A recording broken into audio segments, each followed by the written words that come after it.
Good morning, y'all. Good morning. This is your MediCheck reminder for this beautiful Thursday morning. Speaking of which, don't let me forget my own meds while I'm telling everybody else to take their meds. So, basically, yeah, I've been seeing this stuff that's been going around about these new folk. And I got a little PSA for white folk coming into this sector. Remember, you are a guest here. And remember to respect the spaces that you are in.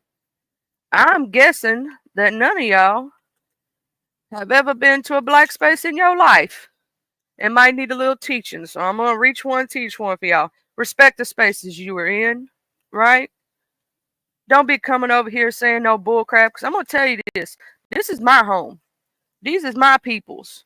I will curse you out. I'm just saying.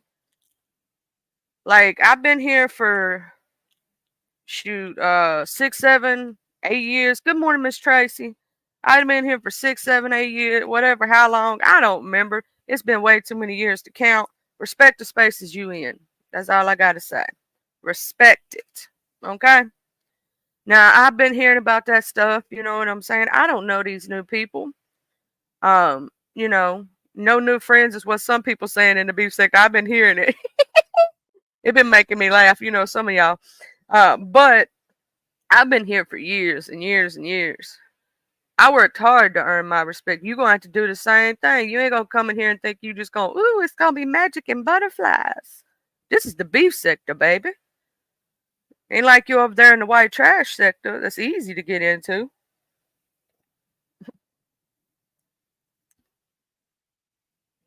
The beef sector don't play. And they're going to get you if you say something stupid. So I'm going to pre-warn you now. Watch your words. Respect the spaces you are in.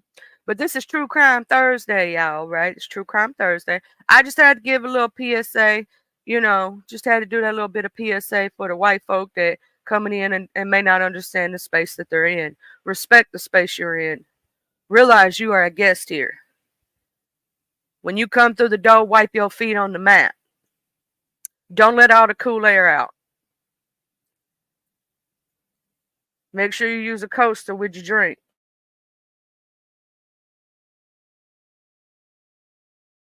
That's all I had to say to them. You know what I'm saying? Because I know that's been the hot topic recently about these new folks. I don't even know what sector they are from. I tried to catch that. I went back and I listened to what they was trying to say. I don't even know what sector they from. You know what I mean? But I was just giving a little PSA. Mind your manners. That's all I gotta say. Act like you got some sense. Cause if you don't, I'm telling you, you ain't gonna last long over here. And I'm gonna laugh. I'm just saying, I'm gonna be laughing at you when you get got. I might join in on it. You never know. Um, never know about me. You never know about me. So we're gonna go over here and we're gonna look at we got a thing coming up today. You know, I will tell y'all some things. Good morning, Ray. I know everybody over there at YTC's right now, cause you know, the dudes over there, whatnot, and I know some people over there talking about that stuff right now. You know, so I know that some people's over there right now, dealing with that situation. But I'm gonna say this.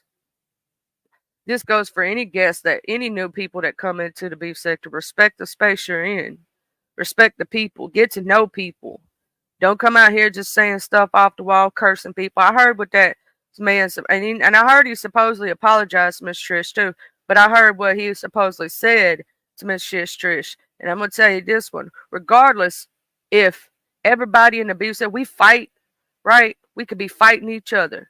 Like, let's say Miss Tracy, right? Me and Tracy had a whole fight with each other, right? But if you come in as an outsider, we're going to flip and we're going to turn on you when you try to do something. Because let me explain you something. We a dysfunctional family over here. We've been knowing each other for many years. You coming into a space where everybody has known each other for years. Years. Right? So you coming into a new space, you better respect the space you in. That's all I gotta say. Respect is everything. And you will get ate up over here and thrown away real quick like if you don't respect the space you're in. That's just like if we had come to your sector and we had come to your chat. If we didn't respect the space that we were in, wouldn't we be considered, bad in your sector? It goes the same way. When you come into the beef sector, respect the sector you're in. When I go visit other sectors, I respect the spaces that I'm in. Like when I go visit the Mo 3 sector, I'm very respectful because I'm new there. You know what I'm saying? And even if I've been there for 5, 6, 7 years, I'm still respectful because I'm a guest there. Right? It's the same thing when I go over to, hey, Miss Tiva. Good morning, James. It's like when I go over to the black sector and I go visit Buddy Lee. I love watching Buddy Lee, right? But I know that I got to be respectful over there because I'm a guest. When I go watch Miss Diva Tomboyish, I'm respectful over there because I'm a guest. When you walk into a new sector, be respectful. Also, as a white person, this goes for the white chick that came up there. Remember what space you in and respect the black culture, please. Thank you very much. Because it's already hard enough for us good white folk. You can ask any of us that are here, and there is quite a few of us here and have been here for years. We respect the space that we're in. We understand where we're at. And we're very respectful. You come your being in being respectful too. Because if not, we're going to have a problem. I'm just saying. I'm beef sector through and through. And I'm going to take up for my beef sector peoples. It just is what it is. You know what I mean? But I had to put that little PSA out there, y'all. I had to put that little PSA out there because you never know. Maybe they might tune in, even though I'm a smaller channel or whatnot. And I've been knowing everybody for years. They need to understand, respect the spaces they're in. It's simple. It's not hard to do. It's real simple. The beef sector will respect you if you give the beef sector respect. If you come in here being disrespectful and let your mouth fly off the handle, you gonna get got. Hey, Miss Coffee, good morning. Hey, Miss Coffee, did you see the new people that came in? We got like 3 or 4 new people. Lemon trying to bring them in, y'all. I don't even know where they from. I know the one girl from Great Britain. The other dude's like in Japan or something like that. I don't know, somewhere or another. I'm like, That's true, Miss Tiva. People treat you like what they see in places and spaces. That is very true.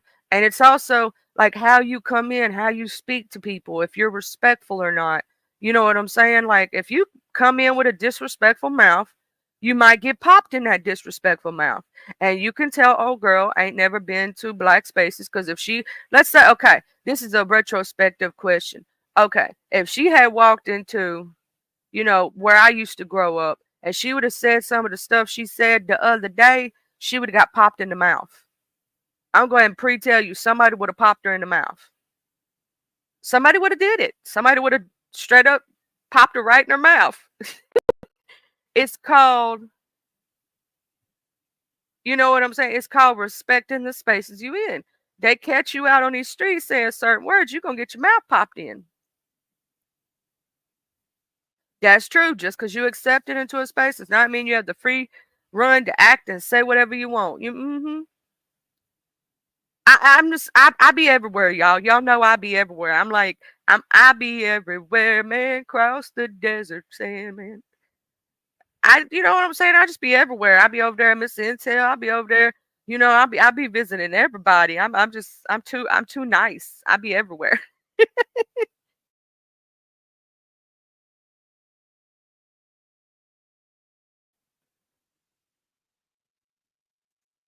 But they got, you know what I'm saying? They gotta respect when they come in. Like if you're coming into a new space and you don't know nobody, right?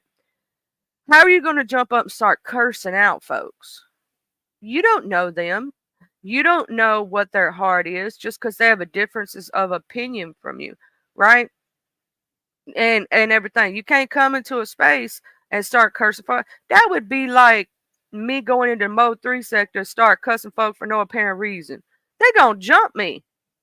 That's like going into a neighborhood and you start jumping on a person. You don't know that person's the head honcho of that whole neighborhood, and you just fixing to get jumped by the whole neighborhood all at one time.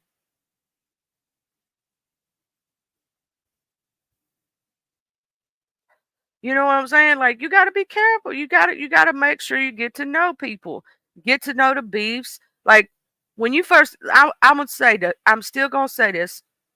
As of now, the one person I've seen come into this sector from another sector that wasn't either already here or had been around for a while, that did it the correct way, came in, got to know folk, stay out of the mess, friendly with just about everybody. That's Big Rig Slaps. Think about it. If y'all watch Big Rig, right? He been in everybody chat. He don't bother nobody. You know what I'm saying? He came in and with respect. You know what I'm saying? He didn't try to insert himself in no beefs that he didn't understand. He sat back in the chats before he ever hit a link for a while. He got to know the people. Thank you, Miss Tiva. I do try to support with my whole heart.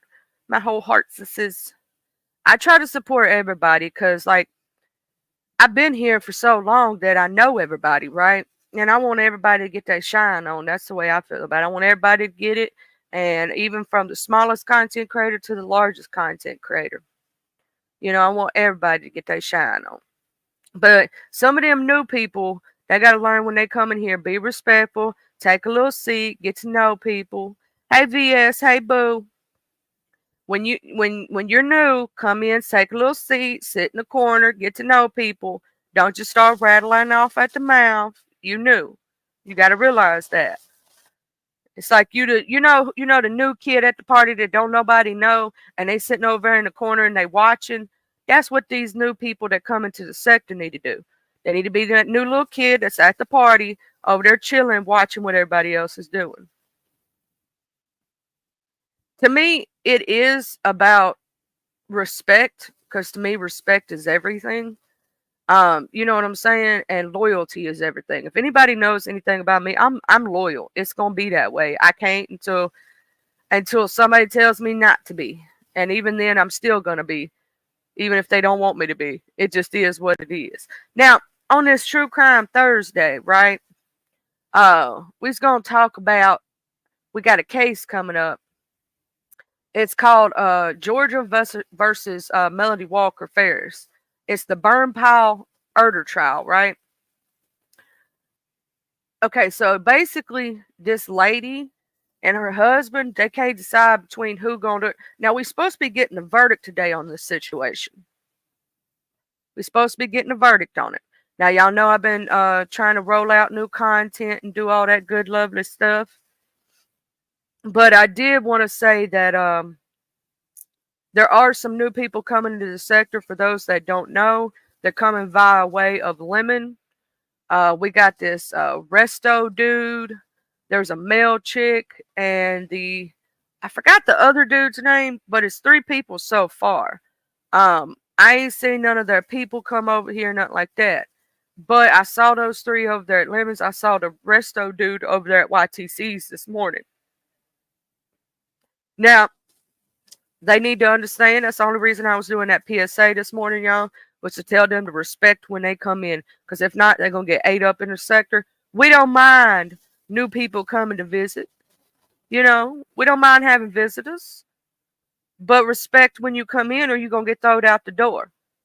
You know, like that. Oh, what was that? What was that one show where they oh yeah, like Uncle Phil used to do old boy on the Fresh Prince of Bel-Air, where he throwed him out the door and stuff. That's the way to do it.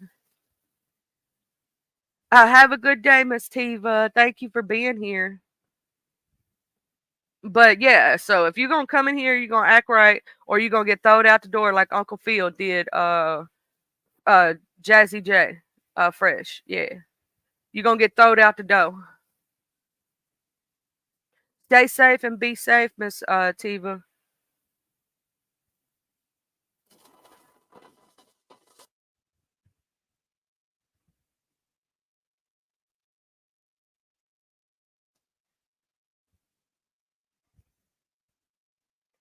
I'm gonna go ahead and go over here to this case right quick, and I'm gonna put it up there.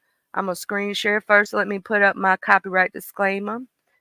Copyright disclaimer: under Section 107 of the Copyright Act of 1976, allowance is made for fair use for purposes such as criticism, comment, news reporting, scholarship, and research. Fair use is permitted by copyright statute that may otherwise be infringing. So basically, we're going to use this for news reporting. We're reporting on a case, right? It is a website, you know, it's not nobody else's stuff, it's a website. We always go from the websites because that's the way you do it.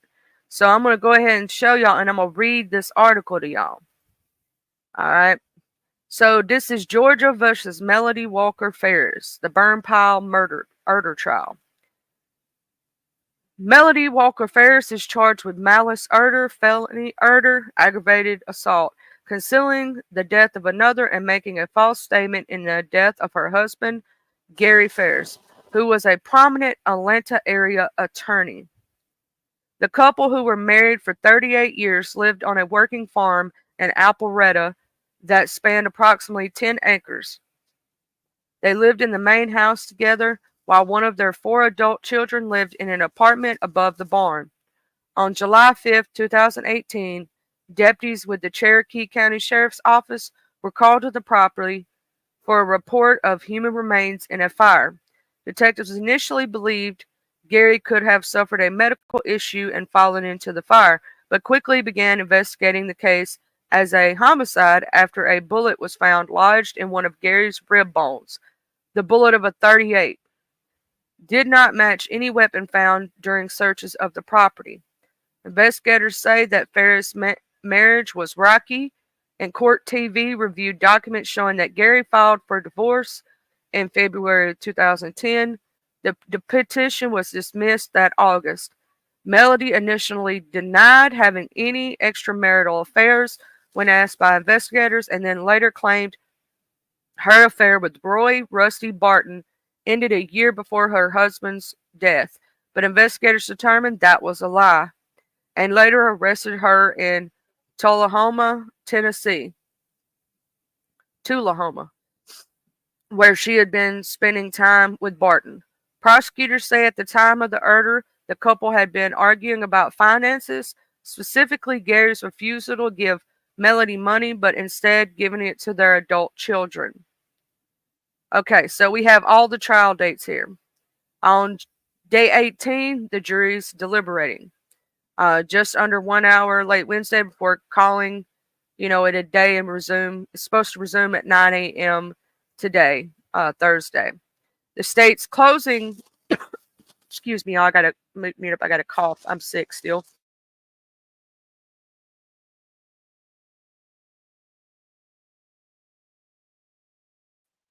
Sorry about that, y'all. Whew. This cold's about to take me out. My allergies done turned myself into a head cold and woo-wee. Okay. Day 17. Forensic pathologist Dr. Jonathan Arden testified that he could not confidently say that the bullet found caused Gary Ferris's death or even say that the bullet entered his body. The defense concludes their presentation of evidence on Tuesday and rested its case. The prosecution rested its case in chief on Friday. Jurors heard from 37 witnesses and experts over 15 days. Melody Ferris's friend, David Thomas, described an incident with Melody's son, Scott, that he described as a very close to being violent. Amanda Bruce, the defendant's daughter, testified about the search for her father, Gary Ferris, and what her brother, Scott Ferris, told her at the burn pile.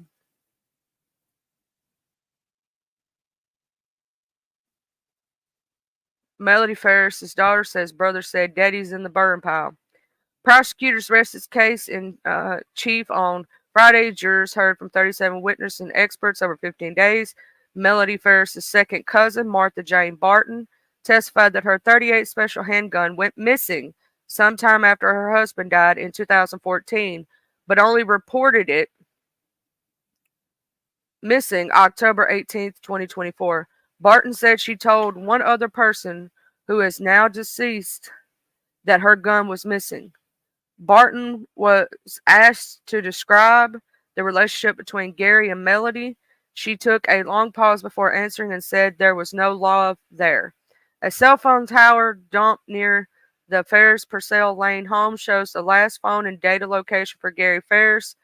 Phone ended on July 4th, 2018 at 6:24 p.m. Prosecutors and law enforcement contend that Gary Ferris was murdered on July 3rd, 2018 after 10 p.m. According to the cell phone records presented to the jury, Gary Ferris left his home at 8:28 p.m. on July 3rd, 2018 and headed to a nearby restaurant and stayed at the restaurant until 9:21 p.m. Gary Ferris's phone is moving towards his home from 9:26 p.m. and 9:32 p.m.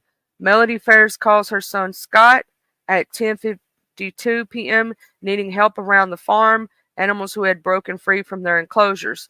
Scott Ferris arrives home at 11:30 p.m., calls his mother after realizing the animals were back in the pasture and he saw the burn pile burning. On July 4th, 2018, data points show Gary Ferris' cell phone is moving around the property beginning at 5:52 a.m. through his last phone activity at 6:24 p.m. Scott Ferris called his mother to pick up the debit card at 6:12 a.m., returns home to give the debit card back to his mother, and leaves for a 7 a.m. tea time at a nearby golf course. Amanda Ferris, Gary and Melody's youngest daughter, encourages her mother to meet her and her fiance at Lake Lanier around 11:28.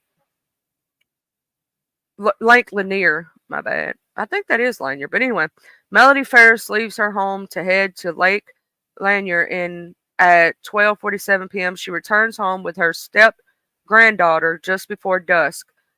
Chris Ferris, the couple's oldest son, drops his daughter off for a sleepover soon after Melody Ferris returns home. Chris does not stay long after dropping off his daughter. There is no cell phone data for Scott Ferris.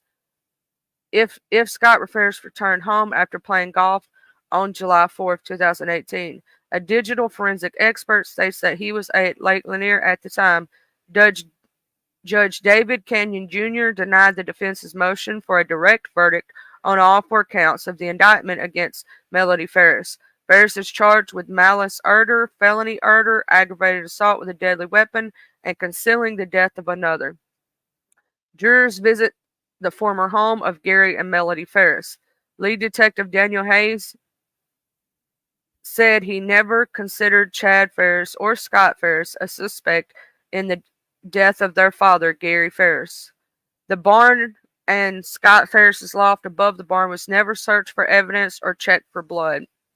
Jurors hear audio recordings between Melody Ferris and Rusty Barton before her arrest. Cherokee County Sheriff's Office asked Barton to record all phone conversations between the two of them. Prosecutors play Melody Ferris's police interview on July 6, 2018. Do y'all believe that this woman tried to say that each one of the kids had a motive to ill their dad? Really? And then Melody Ferris also said, my son despised me and said he had beat me beyond recognition. Really? Jurors hear audio recordings of Melody Ferris' interview with police in the early stages of the investigation. Melody Ferris' second cousin, Martha Jane Burton, contacted the Cherokee County Sheriff's Office on October 18, 2024, to report her .38 Special Snub muzzle revolver was missing from her home. She told the investigators that the police never asked if she was missing any guns in 2018, but after watching Rusty Barton's testimony, she knew they were talking about the gun that was given to her as a Christmas gift in the late 1970s. Jurors heard jailhouse and recorded phone calls between Melody Ferris and her paramour, Rusty Barton. Rusty Barton's internet searches include, if the police have a cell phone number, can they get all your text messages? Plain gold rings. How police get your text messages? Addison Ferris said her grandmother would not allow her to stay the night on the farm on July 3, 2018. Addison Ferris testified that she did not see her grandfather on the farm when she arrived on the evening of July 4th, 2018, but last saw him on the evening of July 3rd, 2018. Addison testified that she did not see a fire or smoke coming from the burn pile when she stayed at her grandparents' home on July 4th, 2018.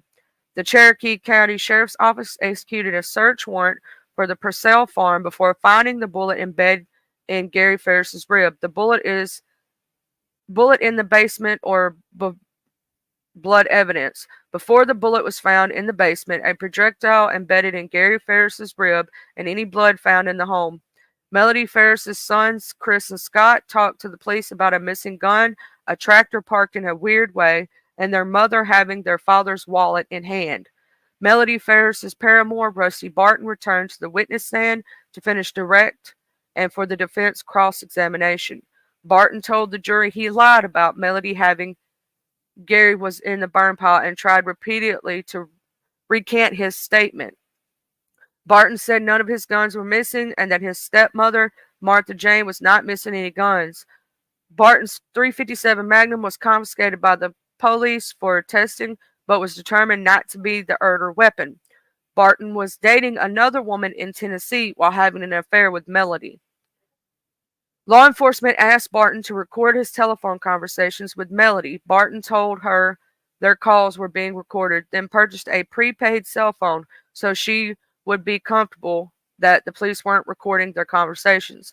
Barton said he was trying to find out whether she killed her husband and burned his body. Jurors hear testimony from Melody Ferris's paramour, Rusty Barton.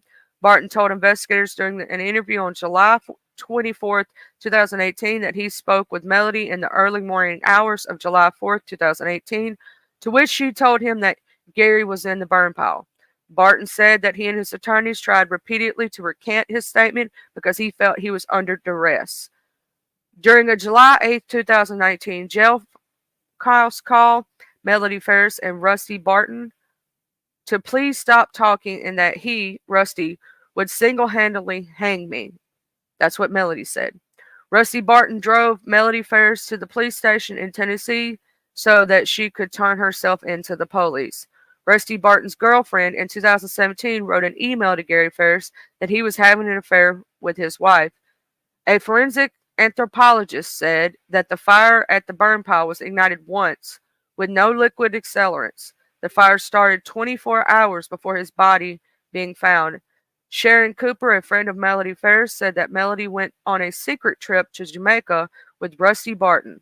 Melody Ferris mailed her debit card to Cooper, who was beginning her move to Minnesota so that she could make a small purchase on her behalf. Gary Ferris thought Melody was in Minnesota with Cooper. Jurors hear testimony from Melody Ferris's paramour, Ted Wiley. Wiley says he was unaware that anyone knew about their relationship until after the incident. Gary Ferris kept a log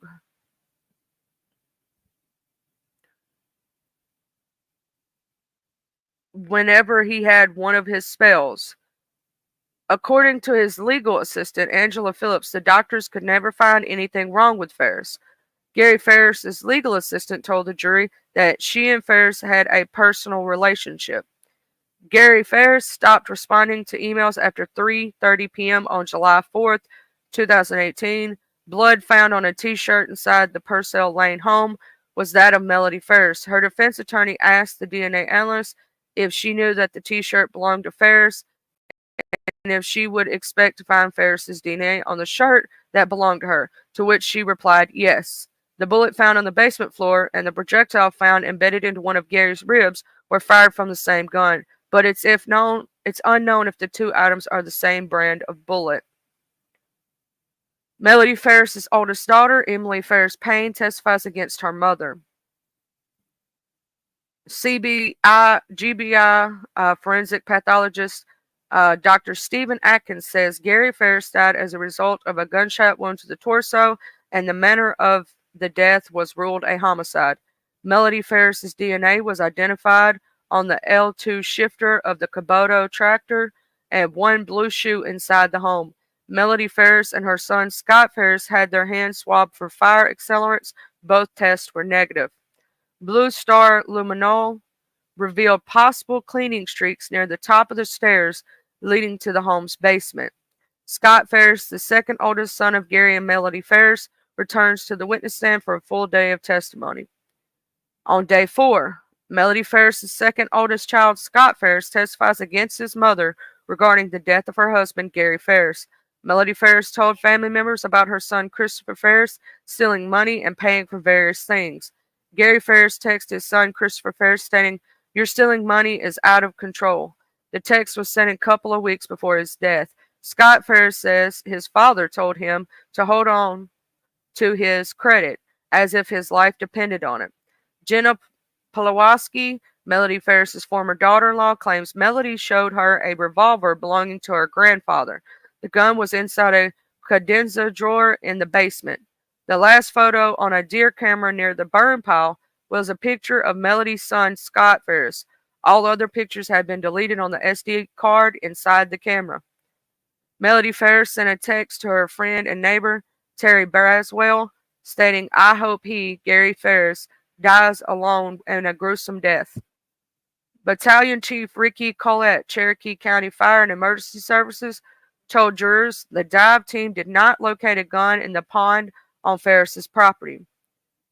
Christopher Ferris, the couple's oldest son, told jurors that there was no funeral for his father. His mother, Melody Ferris, asked, "Why have a funeral when there's nothing left?" Gary Ferris was believed to be missing after he did not answer his cell phone on July 4th, 2018. Scott Ferris, the couple's second oldest child, found his father's remains in the burn pile. Gary Ferris told his children in 2010 that their mother had gotten a home equity loan on their Alpharetta farm, which led to Gary Ferris serving divorce papers to his wife. The couple never divorced and reconciled. In April of 2018, Gary Ferris told at least 2 of his children that he thought their mother was trying to poison him. Ferris was rushed to the hospital after eating cookies his wife made for him after an argument. Police investigator arrived to find a smoldering burn pit containing the remains of Gary Ferris. A projectile was located in the rib fragment.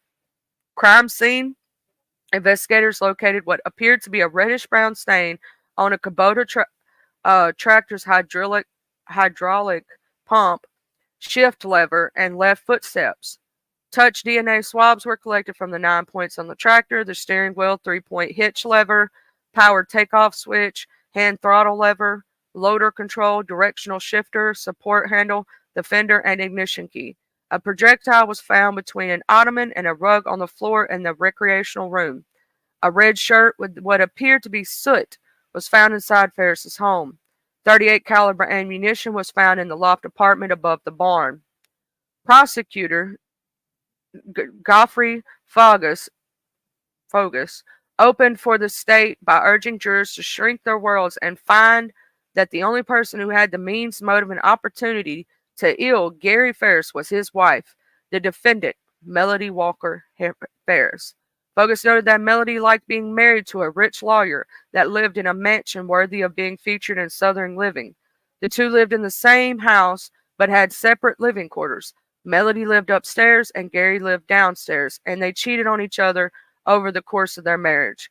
There were constant tensions in the relationship because Melody did not like the way Gary used his money. Gary spent lavishly to support his grown children, who appeared to rely on his generosity.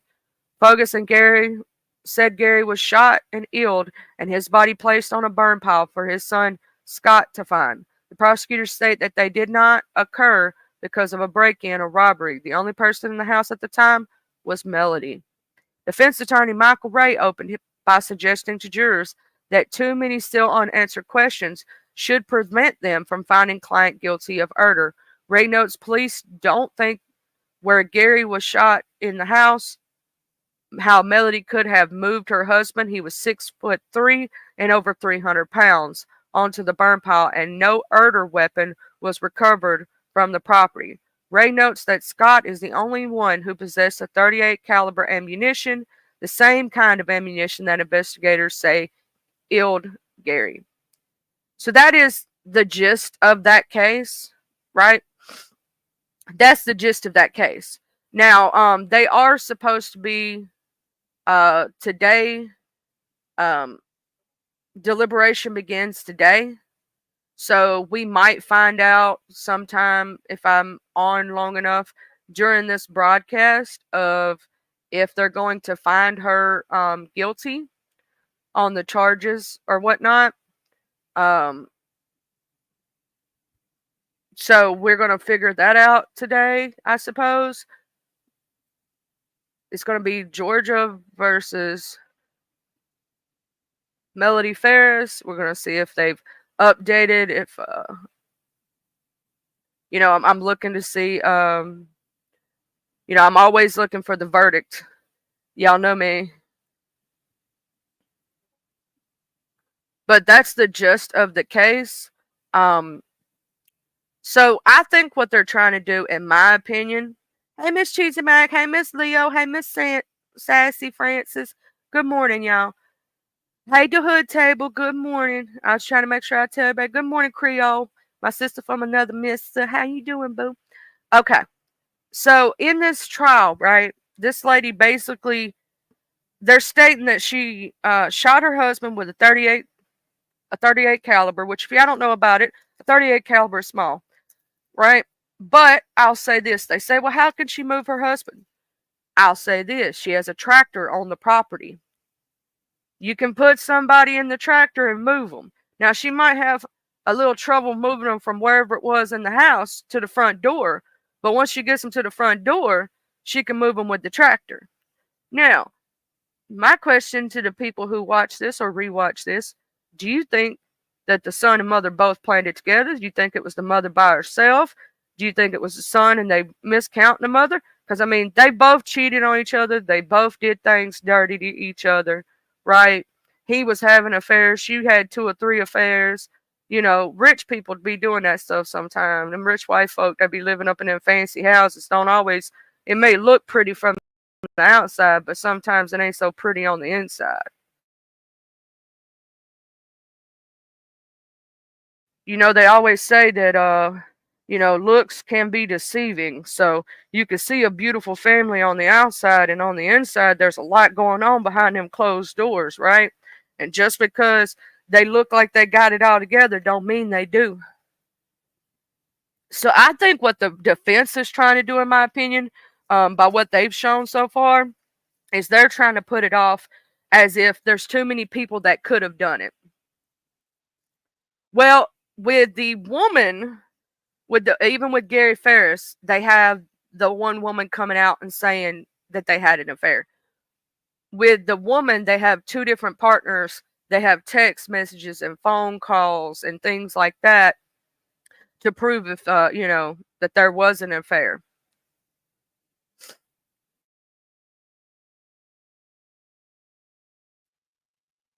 So that is a whole thing that's going on right now.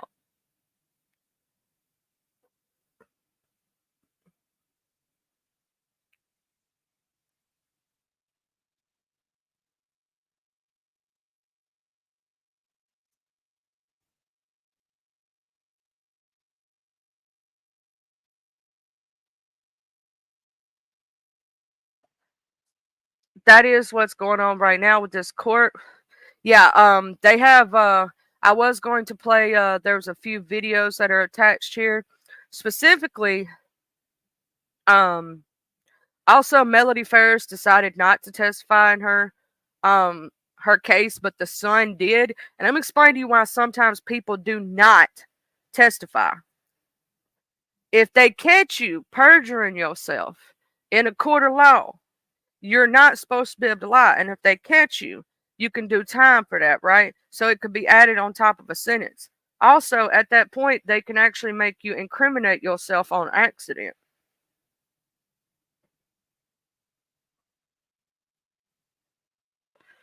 But not all people who are not guilty, not all people who don't testify are guilty, if that makes sense. Some of them could be considered not guilty, right?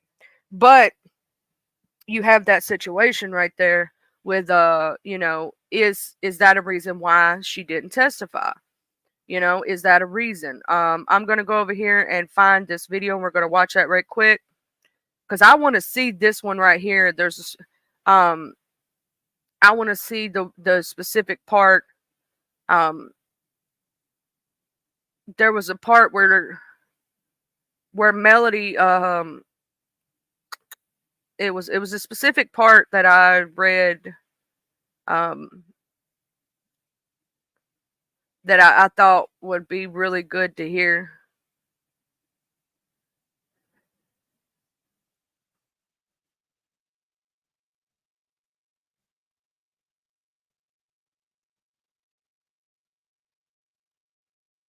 Where was that part at? I swear I think it was up here.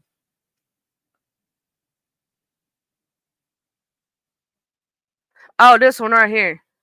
This is the one I wanted to hear right here, y'all. I wanted to hear this video from this website. Because there's different video evidence. Here we go. Hold on. Let me make sure I mute this. Things you saw and any interactions you had with your mother and Scott or anybody in the family at that time. So let's go to,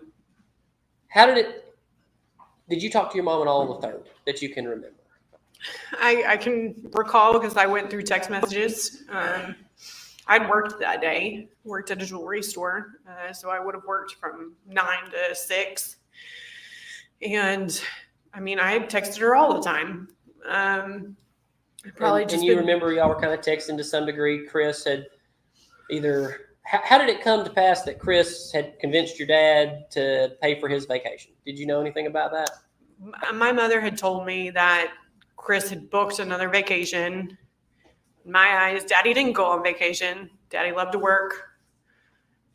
He just didn't do that. So it was kind of shocking. I kind of perceived it as Chris wanted a free hotel room or a condo in my eyes. But your brother Chris, he offered, I believe, he was going to on this trip pay for all the food. I don't know. Do you believe him if I were to tell you that he said that?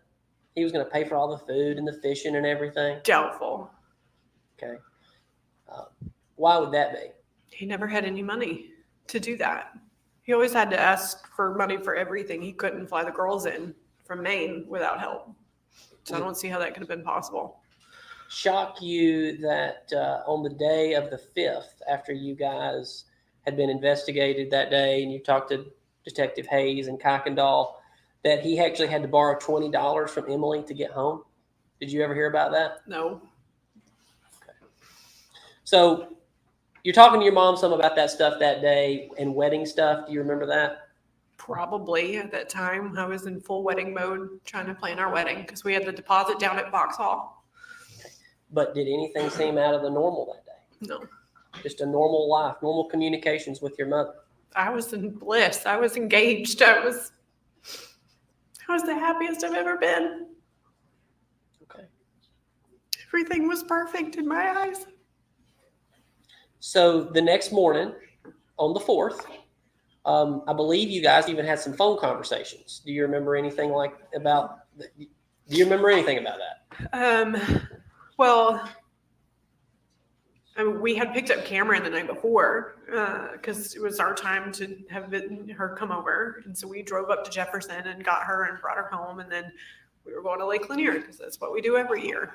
And you take your mom every year? No. Okay. Since we were up there the weekend before, we'd asked I asked my mother and Chad asked my dad.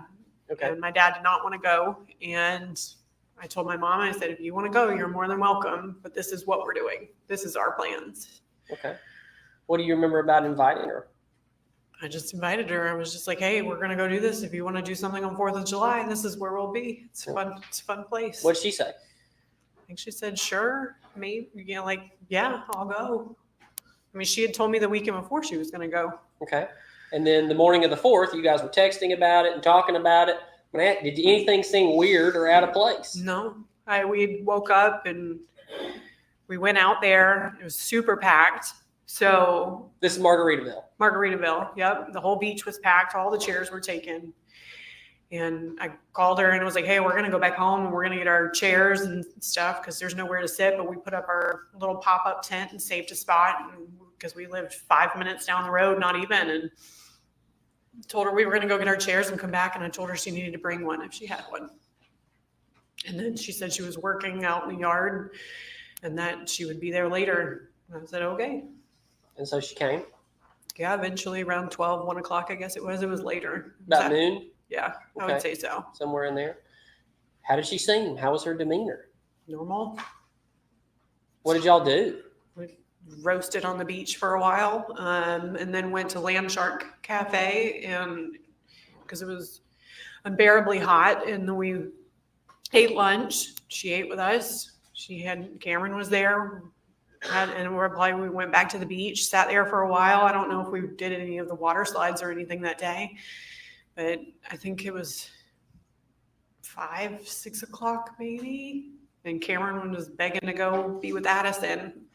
We were like, I don't know, because we had just picked her up the night before. Would Cameron and Addison, they communicate to themselves via text? Yeah, they were friends at that time, yeah. Okay. So they'd already kind of figured out they're going back to grandma's. Yeah, they were essentially the same age. They like hanging out with each other. Okay.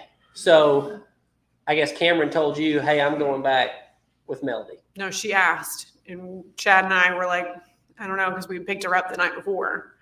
And we were like, I don't know. We really didn't want to, but she begged and begged. And so we're like, all right, for one night you can go out there. And Chad was supposed to work the next day and I had the day off. So I was going to go and I was like, I'll pick you up and then we'll go shopping. And that would have been on the 5th. Mm-hmm. Okay. But back on the 4th, Cameron how did your mom respond when she asked to come over? She said, okay, have you talked to Addison? And I don't know if my mother talked to Chris or not, but Cameron got in the car with her and they rode back. Okay. Did y'all have any communication with Cameron that night or the next morning? I probably wouldn't have. Chad would have. Okay. I was more or less, and I still am more or less Chad's wife. She has a mom and I didn't mother her by any means. So it would have been Chad that checked up on her. Secondary parent role, step parent. Correct. Okay. But nothing seemed out of the ordinary. No. Everything seemed perfectly normal. Is that a fair assessment? Yes. Okay. So how did it come to pass that you were going to come the next morning and pick up Cameron? Because you were off that day? I was Chad off had to that work? day, so I knew I was going to have to go pick her up. But his father was living with us at the time. He'd gotten in an accident and had to live with us because he was in the hospital for a while. So we took care of him. And he asked me that morning if I could drive him over to his friend Debbie's house.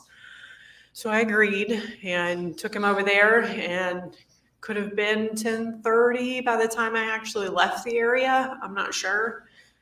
But I drove directly over to my parents' house, and that's when I got there. Okay. So somewhere between 10:30 and 11, you think? Could have been. It was mid-morning. All right. I'm going to show you what's previously been marked as Thrasher Exhibit 20. Was this the porch on your parents' house? Yes. All right. When you got there, what did you and your mom do? She was sitting out on the front porch. This porch? Mm-hmm. Okay. Yes. Is there some chairs right over here? They're rocking chairs. Okay. I pulled up in the driveway and I parked and walked up. I think the girls were out there at that time. I know they came out there at some point, but she immediately said, "We've been looking for your daddy and we don't know where he is." She said that to you. Mm-hmm. You didn't bring up to her, "Hey, where's daddy?" Not that I can recall. I just remember her bringing it up because I was like, I don't know. Was that early in the conversation? Had you? Yeah, it was like immediately once I got there. Okay. Then what did you go do next? Well, I started talking to her. I'm like, "Well, what do you mean?" She was like, I can't find him. And I was like, "Well, where?" I mean, it wasn't unusual for them not to know where each other was at, but I was like, okay. And I kind of brushed it off. I was like, I wasn't worried about it. And so then she was like, no, really, like, Did she seem nervous? Like not some- nervous, but she seemed concerned. Okay. And I don't know if the girls were looking for him or whatnot. I have no idea. She just said that she could not find him. And I was like, what do you mean? I didn't understand. A lot about that day I didn't understand. But it wasn't long after Scott came up. Again, you don't go on that property and not show up immediately. And he came up and I asked him, I said, have you seen daddy? And he was like, no, I haven't seen him. And so then it just escalated into, it's all kind of a blur, but it escalated into, we need to find him. And Did Scott say anything else that was odd or weird? Well, I don't know if it was when I decided to search the house and just walk through it, or like, I don't know which one came first, or like, I know I called Chris. I know I called Emily. I know I called Angela. I know I texted him. I emailed him. I called him. And none of those nobody knew where he was. But at some point I decided, I was like, I'm going to go look in the house. And I started in the upstairs. But before I stepped foot in that house, Scott looked at me and said, I'm going to go look for a missing gun. He said that to you? He said that to me. And I remember. As you're standing here at this door right here, this green door? Yes. Okay. And he just like grabbed you by the arm and said, I'm going to look for a missing gun. He didn't grab me by the arm, but he just turned and he put his hand on the door and he said, I'm going to go look for a missing gun. And I'm like, and I kind of like, I remember pulling back and I was like, what does he mean? And I looked at Mama and I was like, what is he talking about? And she was like, I don't know. And so he went into the house. And So he was the first one in the house before you went in there. he walked in the door first. I don't know where he went, because when I went straight up the stairs. I looked upstairs, I looked on the middle floor, and then I went to the bottom floor. And then that's when I proceeded to go outside.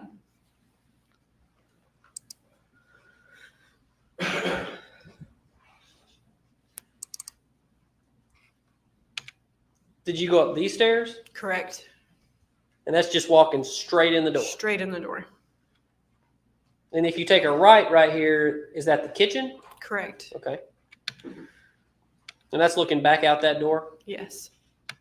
And you went upstairs. What did you do upstairs? Just looked to see if he was anywhere. There was a door that went to like an attic, like a walk-in attic, and I checked everywhere.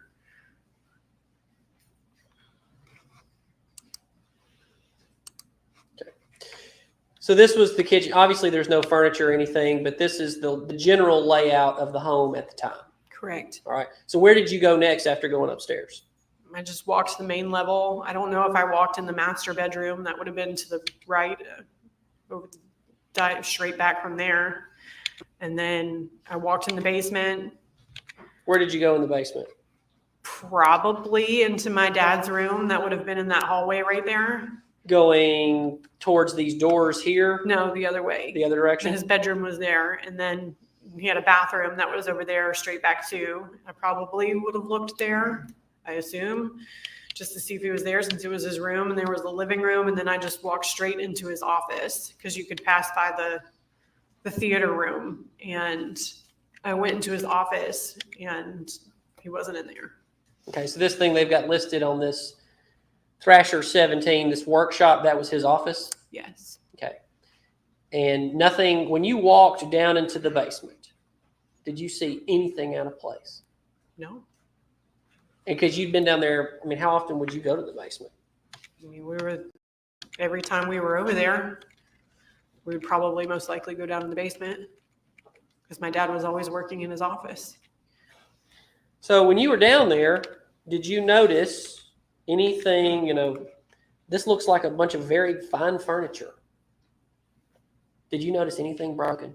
Mm-mm.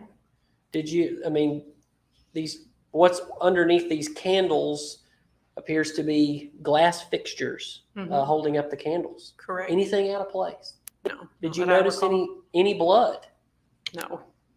Now, had you been there the weekend before, did you ever notice anything about your father being bit by a dog or anything like that? Yes. When we walked into Jay Christopher's, my husband and I was on the right, he was on the left, and my dad was in front of us, and he was walking up the stairs because it was like a few stairs to go up into Jay Christopher's, I believe. And it was an awful, purple dog bite on the back side of his leg, right above that, whatever, I guess that tendon that is. And my husband said, "Damn, Gary, what happened to your leg?" He said, "That damn dog bit me," meaning Motley, her little her little terrier dog. So Motley was a kind of an ankle biter, Yeah. essentially. Yes, I don't like that dog. For lack of a better term. But you saw with your own eyes this injury to your dad's leg. Yes, it was bad. And it was from the weekend before his death. It was purple by the time I saw it and red. It looked bad. Okay. Enough for us to notice it.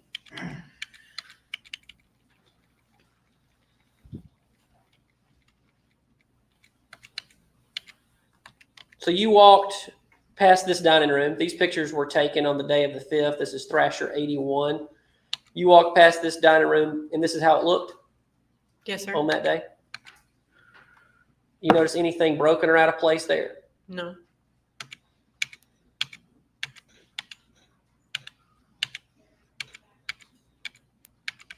This was your mom's room. Correct.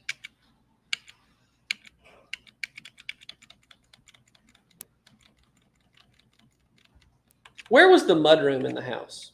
You just passed it. There was the lawn. The mudroom was the long kind of hallway, and it had a desk and cabinets, and then that was off of the mudroom, and it had the washer and dryer. My dad had his cowboy hat hung up on the wall to the left there. And that was the mudroom, and then there was This a is pantry. your dad's cowboy hat? Yeah. And this is Motley's bed? Yeah. Well, all the dogs' bed. How many dogs lived in the house? Too many. We had Motley, Lucy. And one time we had what we called Elizabeth Taylor. She was a little teacup Shih Tzu. They had Luke, Leroy. They were the biggest white labs I've ever seen in my entire life. And then Scott had a Chihuahua. And I think that's all the dogs he had. I know he had some cats too, but the cats never came in the house. Did your dad tell you where he was bitten by the dog? For Motley, Yes. I mean, it was on the back of his leg. Well, no. Where in the house? Where was he when it? Did No, he say? I don't believe so. Okay. So you never would have seen any of these droplets of alleged blood? No. And you went down these very stairs on this same day? Yes? And many times after that. Walked past these floors? I would not have been looking. And the furniture would have been exactly like this on that day. Yes. Did Scott ever tell you that this was the drawer where he said the gun was missing from? No. Did you check for any missing guns? No. Let's go back to when he said that. He goes in the house. What did he do next? I don't know what he did. I just know he said, I'm going to go look for missing guns. And I was so taken back because our family doesn't do guns. My dad had like old shotguns that he kept in, whether my mother's, our grandfather's, they were family kind of in guns. this picture above. Yeah, that was like an old antique gun that belonged to my mother's side of the family.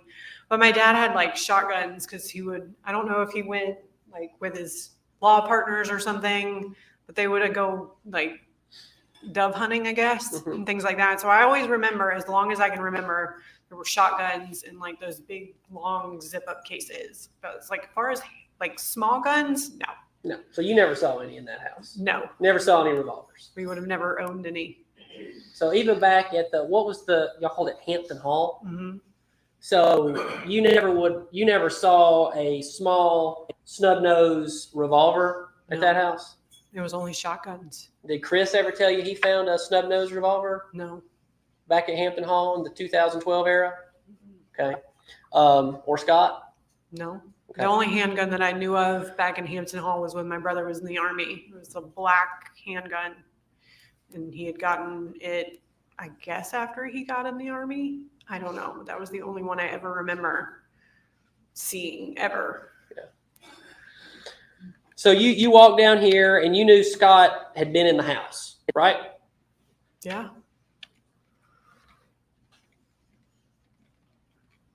And you didn't see any of these droplets of blood? No.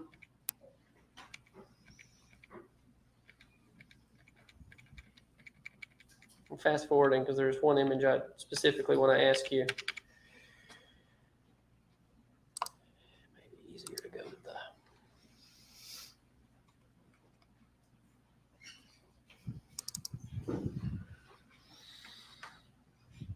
Were you ever made aware that a bullet was found right there under that ottoman?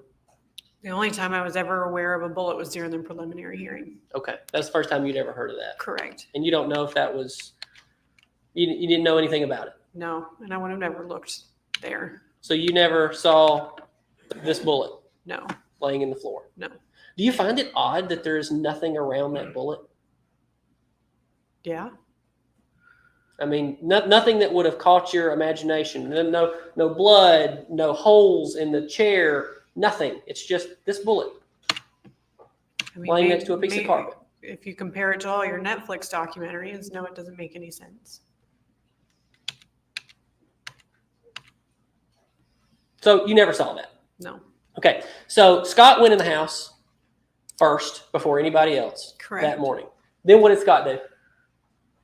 What did everybody do? I don't remember where he went. I know that I went out my dad's office and you could walk down because I knew he was making the burn pile on like July 3rd because I remember Chris went over there and all of that, and that was known. And so I had walked down and my mother came up shortly behind me and I saw one stream of like smoke coming off of the top of it. And there was like one stick that was laying by the side and I just picked it up and tossed it on there and she was there and I was like, it's still like smoldering. She was like, yeah, it's going to be hot for a while. And I was like, okay. And I turned around and looked up and Scott was standing at the top of the hill, like where the driveway is, with both arms on his hips, just staring down at us. And at the time I was just like, mental image, I guess. And I was just like, okay. So I walked the edge of the property because There's a pretty steep hill there. Did you go all the way down that steep hill? I didn't think it was steep, but I went down there. I mean, I probably had sandals on, but I walked all the way down. I mean, in my mind, I'm thinking something happened to my dad. He's been out here working on the property, may have fallen out. Let's go look for him. So I'm searching everywhere. And I go walk that property line and I go over the dam that's by the left of the pond if you're standing on that side. And I walked up to the barn, probably walked either through the barn or around the barn. I don't really remember. Now, I ask you this. Do you ever remember around this time Scott saying anything about the placement of the tractor?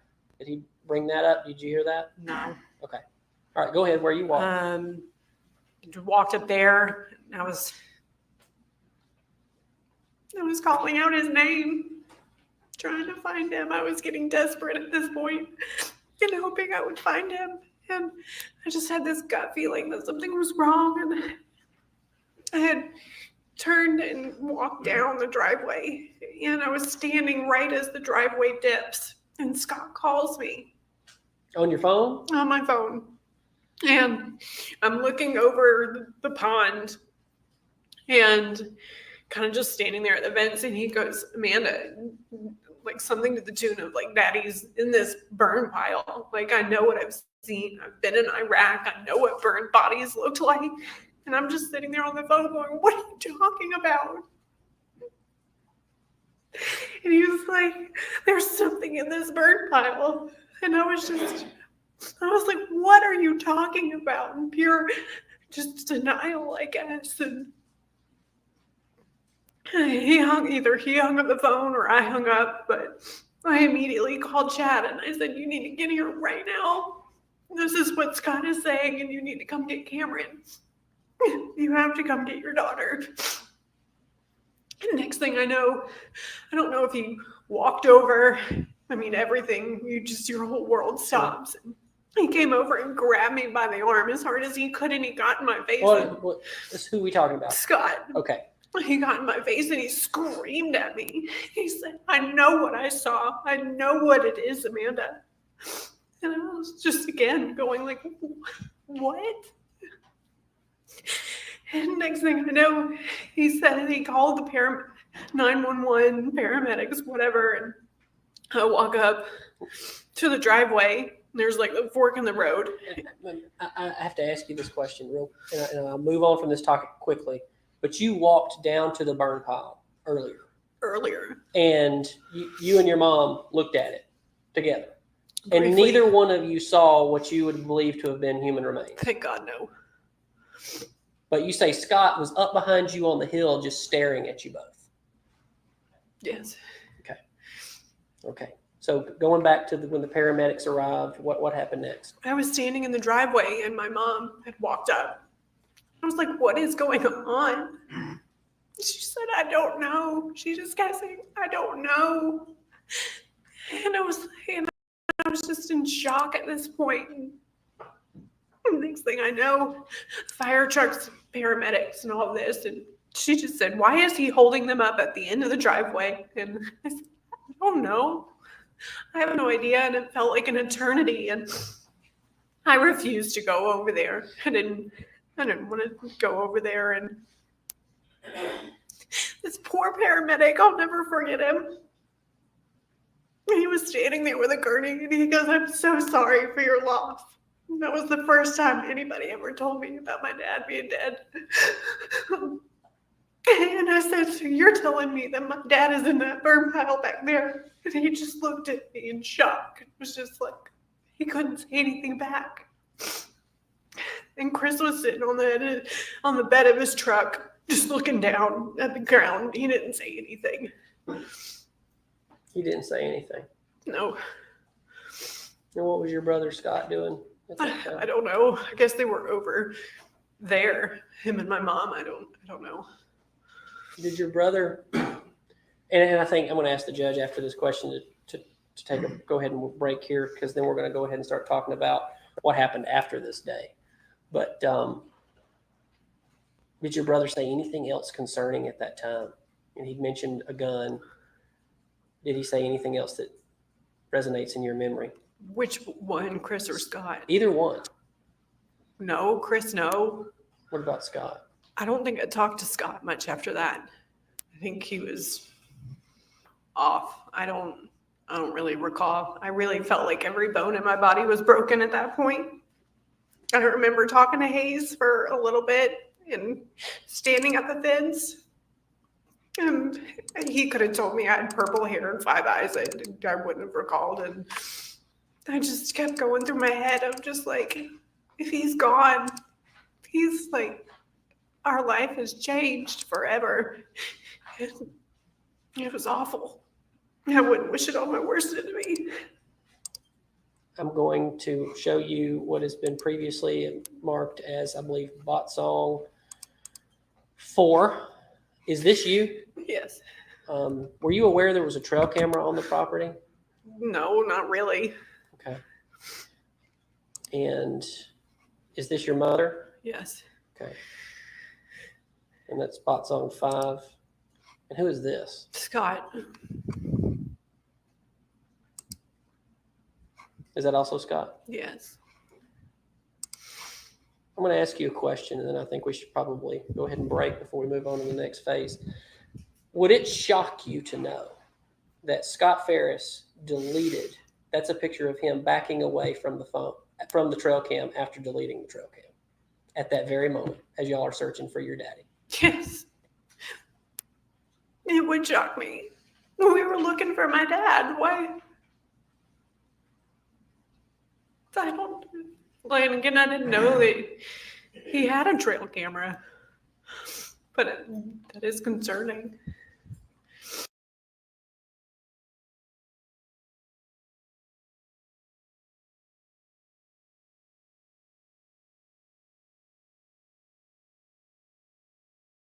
And you're okay, Ray. As we're watching this situation unfold, I believe that what they're trying to do is what they call reasonable doubt, right? With the situation, I believe they are trying to do reasonable doubt. Because they're basically hey, Big Rigs, I was giving you your one ups earlier. I said you one of the people that came into this sector and did it the right way. Oh, you welcome, Big Rigs. You welcome. I a lot of times I end up either falling asleep during your lives, sometimes in the afternoons or something, but I love your lives and I love how chill they are. You know what I'm saying? You've been doing a really great job at that. Speaking of which, if I can find my chat, where's it at? Where's it at? Oh, there it is. I'm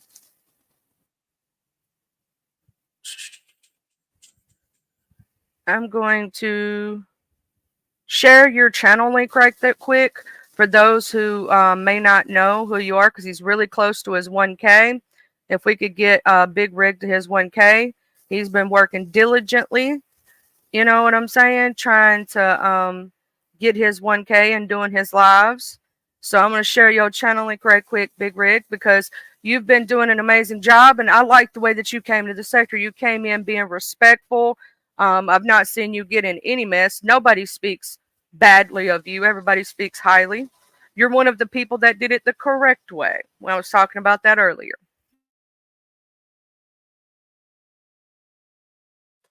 Yep, Big Rig's got a channel, right? Big Riggs has got a channel, so now I shared out Big Riggs' channel again. For those who don't know, we can get him to his 1K. He's not far off from it, he does some really cool chill lives.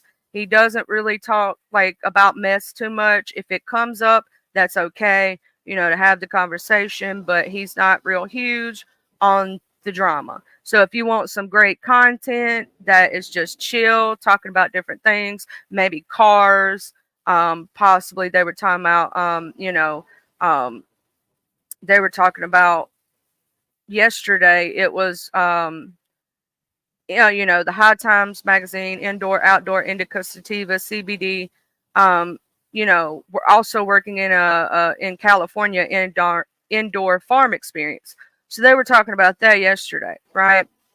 And, Big Rigs talks about different things, on his channel. So if you like content that's a little different, I would suggest go over there to Big Rigs because he's going to give you what you want.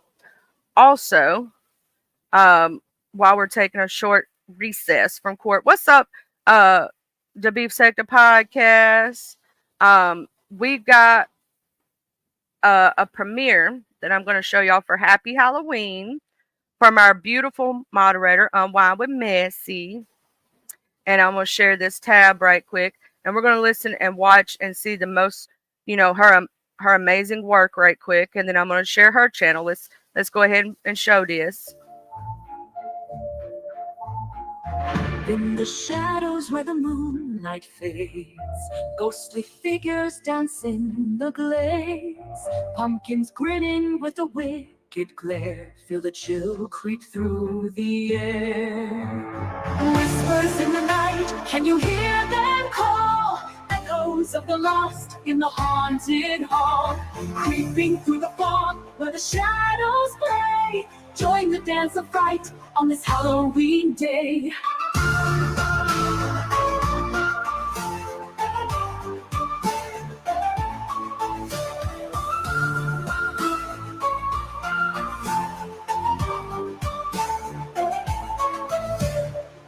Witches cackling on their broomstick flight, black cats prowling, eyes glowing bright.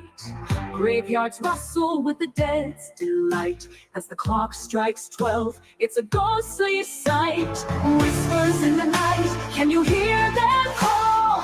Echoes of the lost in the haunted hall, creeping through the fog where the shadows play. Join the dance of fright on this Halloween day. Witches cackling on their broomstick flight, black cats prowling, eyes glowing bright.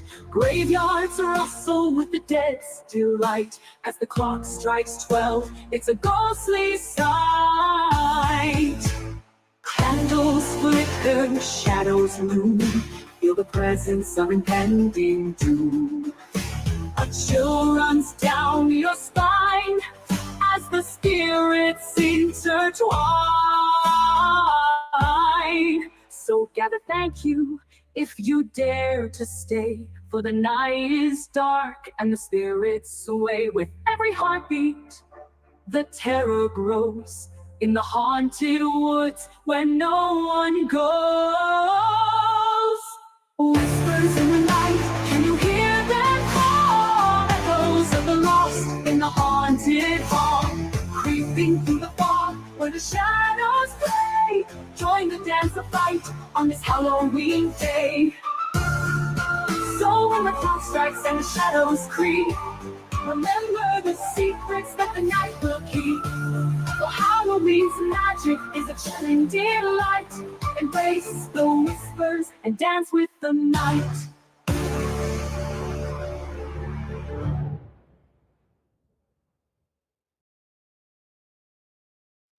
That is a beautiful, beautiful song from Miss Messy, from Miss Unwind with Messy, y'all. She told me she wanted, she sent that to me and said, if you want to premiere it, you can. And y'all know that I had to, because I support where I support, and that's just me. Unwind with Messy is at 556 subscribers.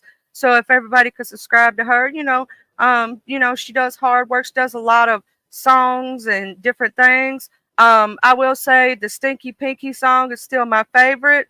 The one about Mink Mob, I think it's funny. I think it's hilarious.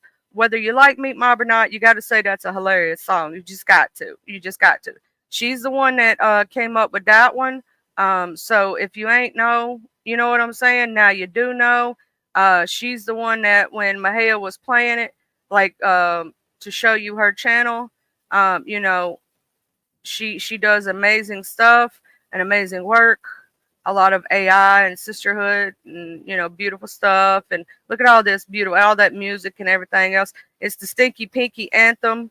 She does a lot of stuff, and she will allow you to use her content if you ask her. She'll give she might give you permission if you give her just dues. Right, but you have to make sure you ask anybody. Like if you're using anybody's content, always make sure you ask, get that permission and everything, because you don't want to use up somebody. You know what I'm saying? I think there is enough of us to support everybody. You know what I'm saying? We can support everybody. Sometimes we can't be in 50 different places at once, but there is enough of us to go around, right? And she does a lot of amazing work, really funny stuff. If you haven't had a chance to go watch her stuff, I would suggest going over there and doing it, because she does a lot of AI graphics, a lot of music, You know, and none of her songs are copyright. So, but if you just have to ask her, like reach out to her and say, you know what, is it okay if I use this? And she may say yes, she may say no, depending on who you are. But ask first. Always ask. I will always support. Hey, Room Shaker. Good morning. Good morning, Shaker. But yeah, so I had to take a break out in a moment, you know, do some supportive things for my peoples. I've been over there at Shakers too, you know. Sometimes I'll be scared when she opens the gates to hell to drop down, child. Because it's every man for theyself. Over there at Room Shakers, it's every man for theyself. I'd be like, ooh, child. I don't know. I'm scared. Nah. I drop down in Room Shakers quite often. Sometimes I'll be in the clouds. You just don't know it. I do that with a lot of people and they don't know it. That's why I said, hey, Hazel Beauty. Child, I saw that you left it, did you know what I'm talking about without saying it? And I was like, ooh, what had happened? Miss Hazel, what had happened? I was like, ooh, you know what I'm saying? What had happened was, I was wondering what had happened was, I was like, oh, sweet baby Jesus. I don't know who them new people are, but I've heard that I'm going to go back and watch YTC's chat that there was some things being said that I might need to hear. You was done, Miss Hazel? Oh, good gracious. I'm going to go ahead and drop this link for anybody that wants to come up, that wants to talk about the case that we just went over, or if they want to talk about anything going on that I may or may not have missed and talked about today. You don't have to if you don't want to. It's just, you know, I always give the option to. I'm going to pin that. Oh, shoot, y'all. I was trying to pin a message. Okay, there we go. So I'm pinning the message. I'm going to screen share. I am watching. I have the verdict watch pulled up for whenever the people come in for the verdict. I am doing the verdict watch. So far, the child that we've been looking at, I'm gonna go ahead and knock some of these tabs down. I got too many open, y'all. I got too many open. I do have that on there. Oh, look, we got a beautiful guest. Let me put my banner up right quick. Is that you, Beauty? Yep, it's me. Can you hear me? Oh, yes, I can hear you, love. Hey. Okay, so look. So the reason why I left, and you know where I left from, was because I didn't appreciate everything that went down. And you know, a lot of us had conversations about stuff that happened surrounding the challenge. So I was already on thin ice. And then after that whole setup and then people came in and the total disrespect to the Black woman, I said, yeah, I don't sit in these kind of sittings. I had heard about it. I didn't see that It when they was did that. ridiculous. Like it was like it's to the point that it's to the point that I was getting messages from DMs of people asking me, can I go hit the link the whole entire live to help control it? I said, oh no, I will not. I'm not going to jeopardize my channel, myself, or anything. No, I'm not doing it. You've worked too hard for your own respect and everything else, and built your name to be putting it out there for somebody to tarnish it over something that didn't have nothing to do with you. And that's what I had to explain to a few people. Like, hey, this is not real life. This is all games. Like I giggle. I tell y'all I'm trolling. I'm not being serious. But once somebody shows me the value they have of another. See, it wasn't done to me directly. It was done to somebody else, and I watched it happen. I went to that person saying, hey, you need to apologize. Hey, you need to fix this. And they just completely ignored it. I said, oh no, I can't do that. I can't do that.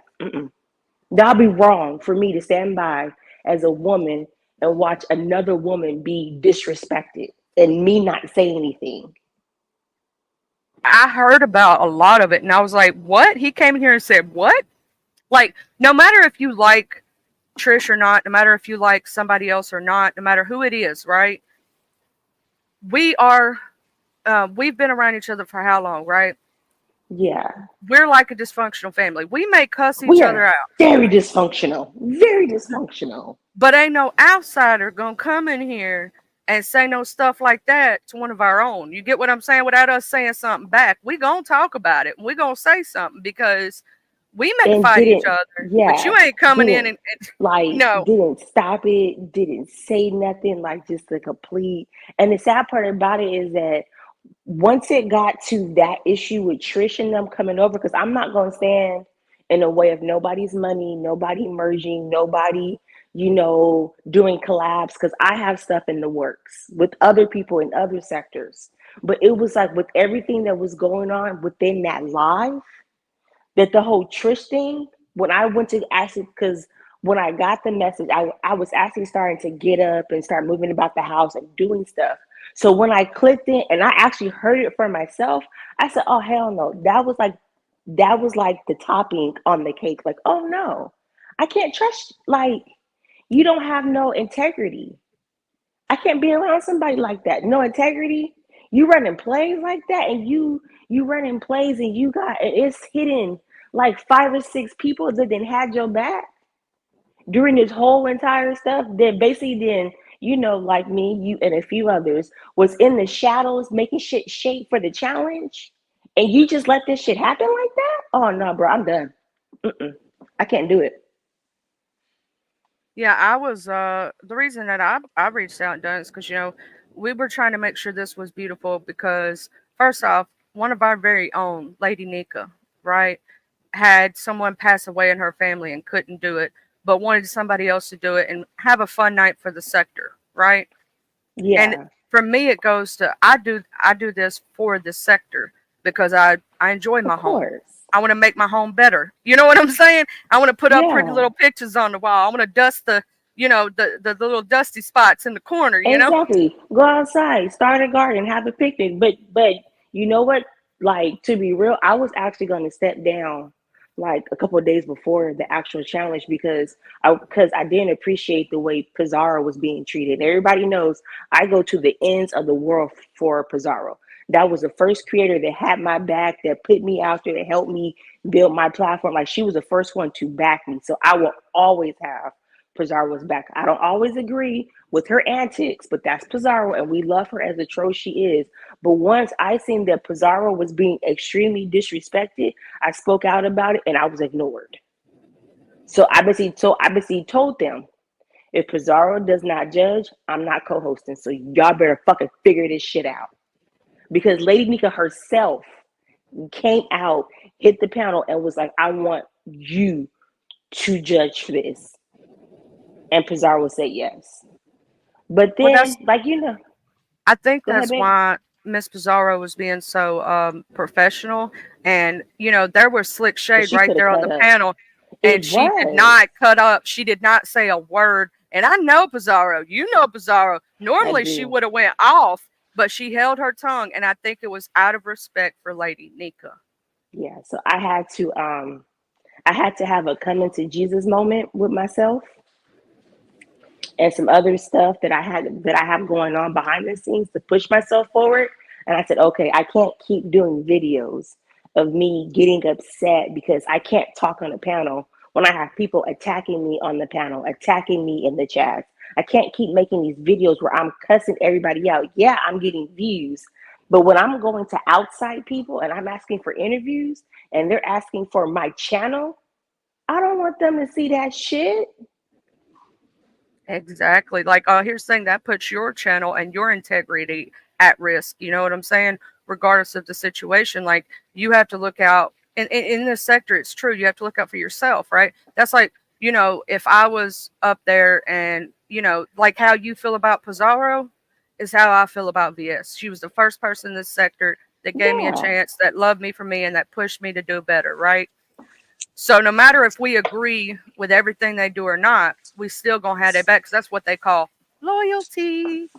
Yeah, and I'm not the and it's just not only that, from going from like the Discord to like the voice chat where like we'll all be in talking, and then going to the panel and then looking in the chat, I started like watching how stuff was being lined up and how stuff was going down. And I was like, oh no, I will not be a part of this. I already been threatened to be doxxed like 3 times because I didn't cuss people out, because they have been attacking me, talking about me, telling me I'm weird, I'm following them. Somebody told me my head was the same size as a potato. And I'm like, really? A potato out of all things? I can't get an apple or orange. I gotta get a potato. Well, girl, you saw what they do to me when I try to help people. They that day that I was up there just trying to screen share to help, and I'd done the same thing for Jay Dunn that day. Same thing, right? That same exact day. And they tried to claim that I was trying to go after them. And I was like, I'm a happily married woman. So is Miss Hazel. We are not. No. Child, I had to even like, who was it? Okay, so yesterday ODS like joked around. I forgot. Oh, he was talking about Simon and about how Simon like tried to hit on women, and like he said my name, but he stopped himself and said, okay, she's married. Let me not do that. So I put in the chat like, yeah, I have even told Simon, don't do that with me. I'm married. Like, please don't do that. Like, that's disrespectful. My husband does watch the sector, and I never know when he's lurking. He would tear your ass up. That Mine man, does too. that My man does husband, not play he by be his wife. supporting me. You know what I'm saying? That's what your husband's doing. Is he calls himself supporting you. So wherever you be, he be. You know what I'm saying? Yeah, he heard And me get into like, that's also why I had to stop hitting Lemon's panel, because I got into it with Shakim, and Shakim was talking all up under my clothes and asking me if my pussy was wet and all. Child, the way that damn man came down the hall, I didn't even know he was watching it. he was ready. He He was said, like, I'm ready. he told me then, he was like, nope, no more. That creator, he said no more. Every now and then he'll be like, okay, like, I'll give you like 5 or 10 minutes, and then that's it. But all that sitting up all night and them weird ass guys showing up talking under our clothes, calling us out our names, child, hell nah. Mm-mm. I'm gonna say this right now. What I've been seeing on the streets, this is my perspective of what I've been seeing. A lot of people are extremely upset with Lemon right now, and it is getting bigger by the day. I've seen this. Now, this is when I'm in chats, right? People talking about it, right? I'm reading the chats, Because and a lot of people were.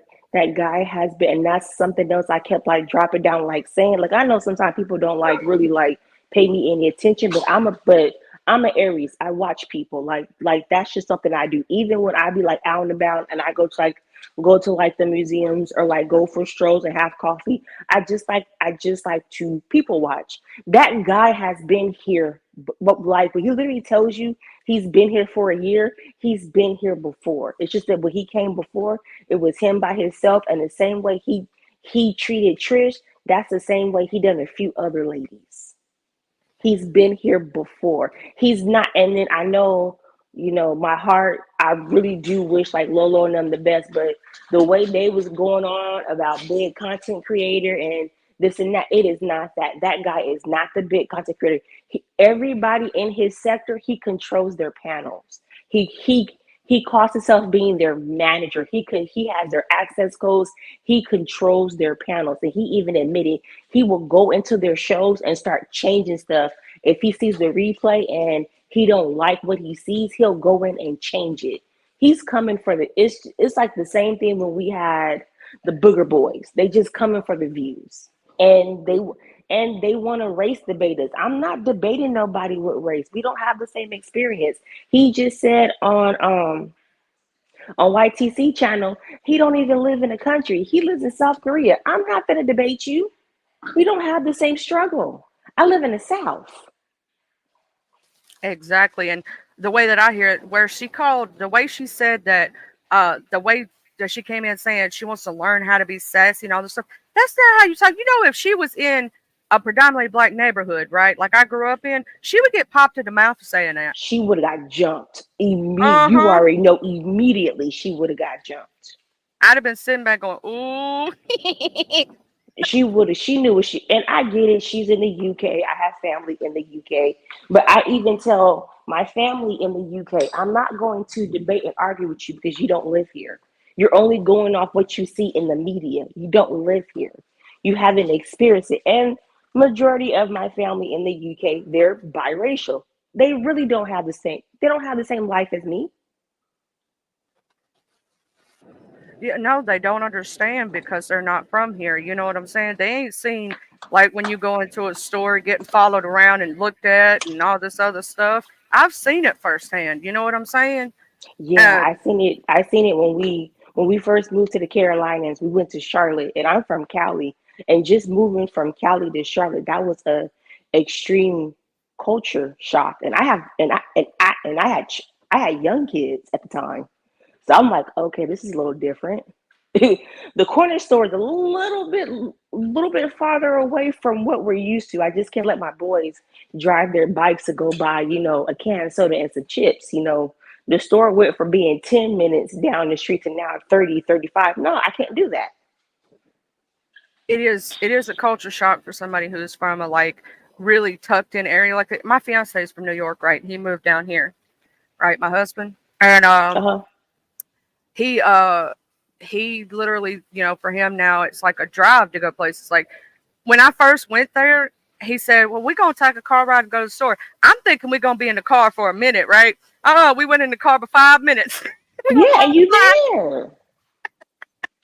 And you there. When I go home to visit, I look look, when I go home to visit and we have like our family like gatherings, whatever, especially if it's at my parents' house, we'll normally take a walk. And when we say like take a walk, we'll like walk to the corner store, and half the time, half of them is, hitting the blunt because they're not gonna do that at my parents' house. But it's a good enough time to go and smoke a blunt and walk back. That is literally the distance of us going to the corner store and just buying like some candy or something and walking back to the house versus me being here in the Carolinas. Oh no, I'm not gonna walk nowhere. It's about 15 minutes for me to even drive to get out the housing community. Yeah, it takes me at least 20 to 30 minutes, about 20 minutes or so to get from where I live to the store. So it is a different culture, and especially will shock somebody who's not from the South. And then there's other things that shock you about the South. Like some things are different, like with me, down here. Do you know how many people I've met that came down from the North and said they thought they were going to see lynchings in the street and all this other stuff? And they're like, it's not as bad as I thought it was, that it's a lot more, people Yeah. are kind. Like, I have people from New York that give me dirty looks because I'm the type that I'm going to come up and talk to you. They're Right. not, to them, it's not normal. For me, our family was rooted in the South. We just went to the West Coast because I had grandpas who were in the service. So we all got uprooted and we left. But yes, people that are not from the South, they don't understand that when you're walking down the street, your neighbor will wave to you. They will come up to you. They will speak to you. They're not being a Karen. They're being Southern. They're going to speak to you. You walk into a store, they're going to talk to you. You go to check out, they're going to ask you how you been. Do you live around here? Do you have kids? It's just how it is. Your neighbor. I can't tell you our first reaction when we moved to the house we're in now. All my neighbors came outside, and we're the only Black family on our block. They all came outside, and it scared the shit out of me. But they were coming outside to help us move the stuff off the damn U-Haul truck. Do you know how embarrassed I felt after that? I do know how it is down here, and they'll bring you, like, if they know you're new in the neighborhood, they might bring you a dish or a welcome gift or send you a card in the like put it in your mailbox. Welcome to the neighborhood. And people are like, "What? Wait a minute." Yeah, we got cards. We got a few dishes. We were having, I think the first official get together we had was like Memorial Day, and like some of my neighbors, they didn't come inside the house, but you know, they seen us in the backyard. They came to the fence, gave us stuff over the fence. A few of our neighbors came in the house, but they didn't stay long because you know I got big ass dogs, and nobody likes my dogs because they're so fucking big. But yeah, so it's extremely a difference, and I'm not really sure what Lemon and Lolo and them thought this was gonna be, but they know how this sector is.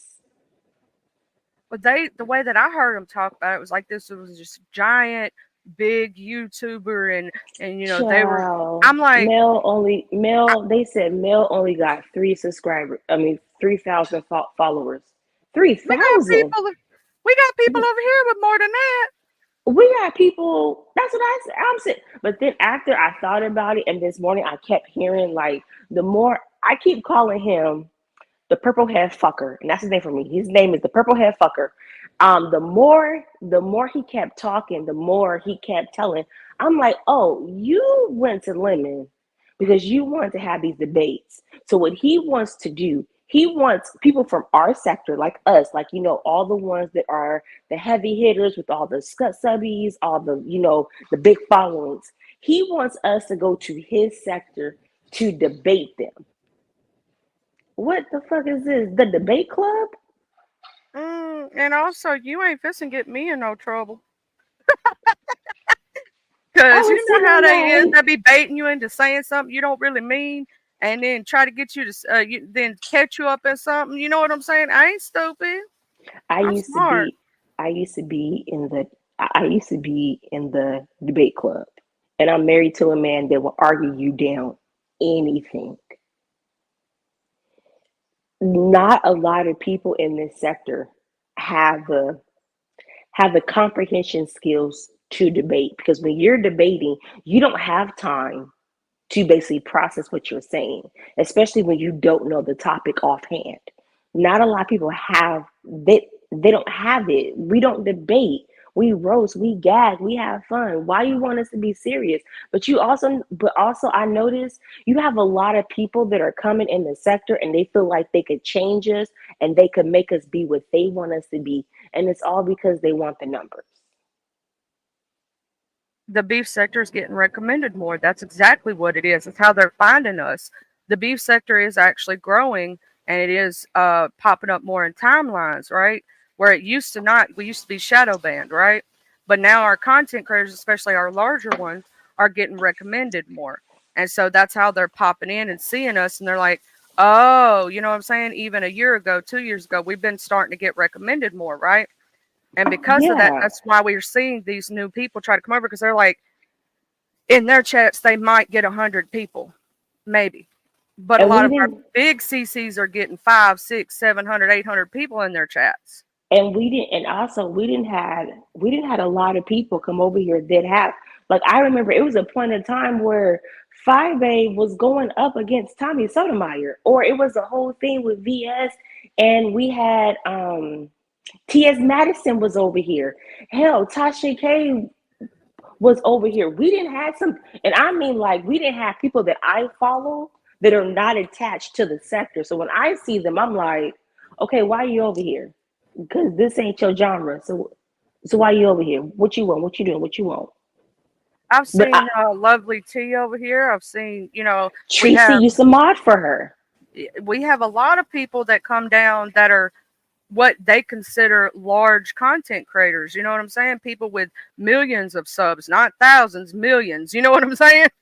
But you got to know. But that's also another thing. You have to know how to, when you go and you have those eyes placed on you. You have to know how to run your platform, because those larger creators, they can't take no losses. They take losses, they lose endorsements. Facts. And you never know who. Matter of fact, Lovely Love caught herself showing off her apartment, and she was butt ass booty naked. Oh, I heard about that. People were saying the wolf Girl, cootie. They called it a wolf cootie. my whole thing was, why the fuck was you naked showing your house? Like, was you not thinking, ma'am? Like, why was you naked? Why didn't you put on like a little gown, something, a long T-shirt that A at least damn goes, moo. I always got yeah, on, except for something. today, because it's getting a little nippy down here in the south. The South don't know quite yet what it want to do. And she get me sick. That's why I'm sick, because it's been hot, it's been cold, it's been hot, it's been cold. I'm like, can you make your up? See, I've always said the southern weather for this time of year and for our springtime is bipolar. It don't know what it wants to do. It She don't. bipolar. It don't, because it makes no sense for it to be almost the 1st of November and we still have 75-degree weather. So that just means that December and February and January, we finna die. We fixing to get. I'm gonna tell you something. For us, it's always so weird. Sometimes winter will start in December, but most of the time, our heavy winter starts in January. In January. So we have already been on freeze warning. So I don't let the dogs out at night because they will fool around and they will fall asleep on the back deck. I can't have you outside. No. We're not gonna do that. Yeah, I don't like how the new people are coming in trying to race bait. I don't like that stuff I because don't like that stuff either. I've been around here for a long time, right? And I've worked hard to be in this sector, to be myself, to, carry my name, because we have had some bad people come in that mess it up for the good Yeah. people, right? So we have had those bad people, so it's understandable. But I worked hard to be Charlie and be respected and be loved for who I am, right? And these people gonna come in and they're gonna start some mess that's gonna cause some trouble. And I see it happening, and then I'm gonna have to do some white on white crimes. That is exactly why I pulled myself away, because everybody knows that I'm multiracial. And it's like, no, because if somebody goes on just my complexion, you're not gonna get what my parents are. And you might say something to offend me, and now I'm gonna get mad. Well, that's a lot of people don't know. My family is all over the place when it comes to color, right? But I look like Casper the Friendly Ghost. But my fiance, my husband, he had his DNA tested. He was adopted, right? So we Uh-huh. didn't know what he was mixed with or anything like that, because he looks like a white dude, right? Come to find out, his mama was half Native American and half black. So he's like a quarter black, and you wouldn't even know it by looking at him. Yeah, I have a niece and nephew that I had to talk to my sister, and we had to have a very serious talk, because I was like, yeah, you have to explain to your children before they go to school. And she was like, what do you mean? I said, so we have a family running joke where we say that my youngest nephew was born with a perfect credit score, and he is probably somebody's accounting. And we did had issues where we have been out with her and the baby. And the last issue we had, like the last real big issue, besides people just like giving us awkward stares, somebody called the cops on us and told us that we kidnapped a white baby. I've seen that before, and they've given my sister, one of my sisters has mixed children, right? And I have seen people give her dirty looks. You know what I'm saying? A Somebody lot of the asked, time. yeah, somebody asked my sister, was she a nanny? And did she have a business card, because she was so good with the kids? And we were out with our kids. Like, I had my kids, she had her kids. See, that's when people assume they make what's of themselves.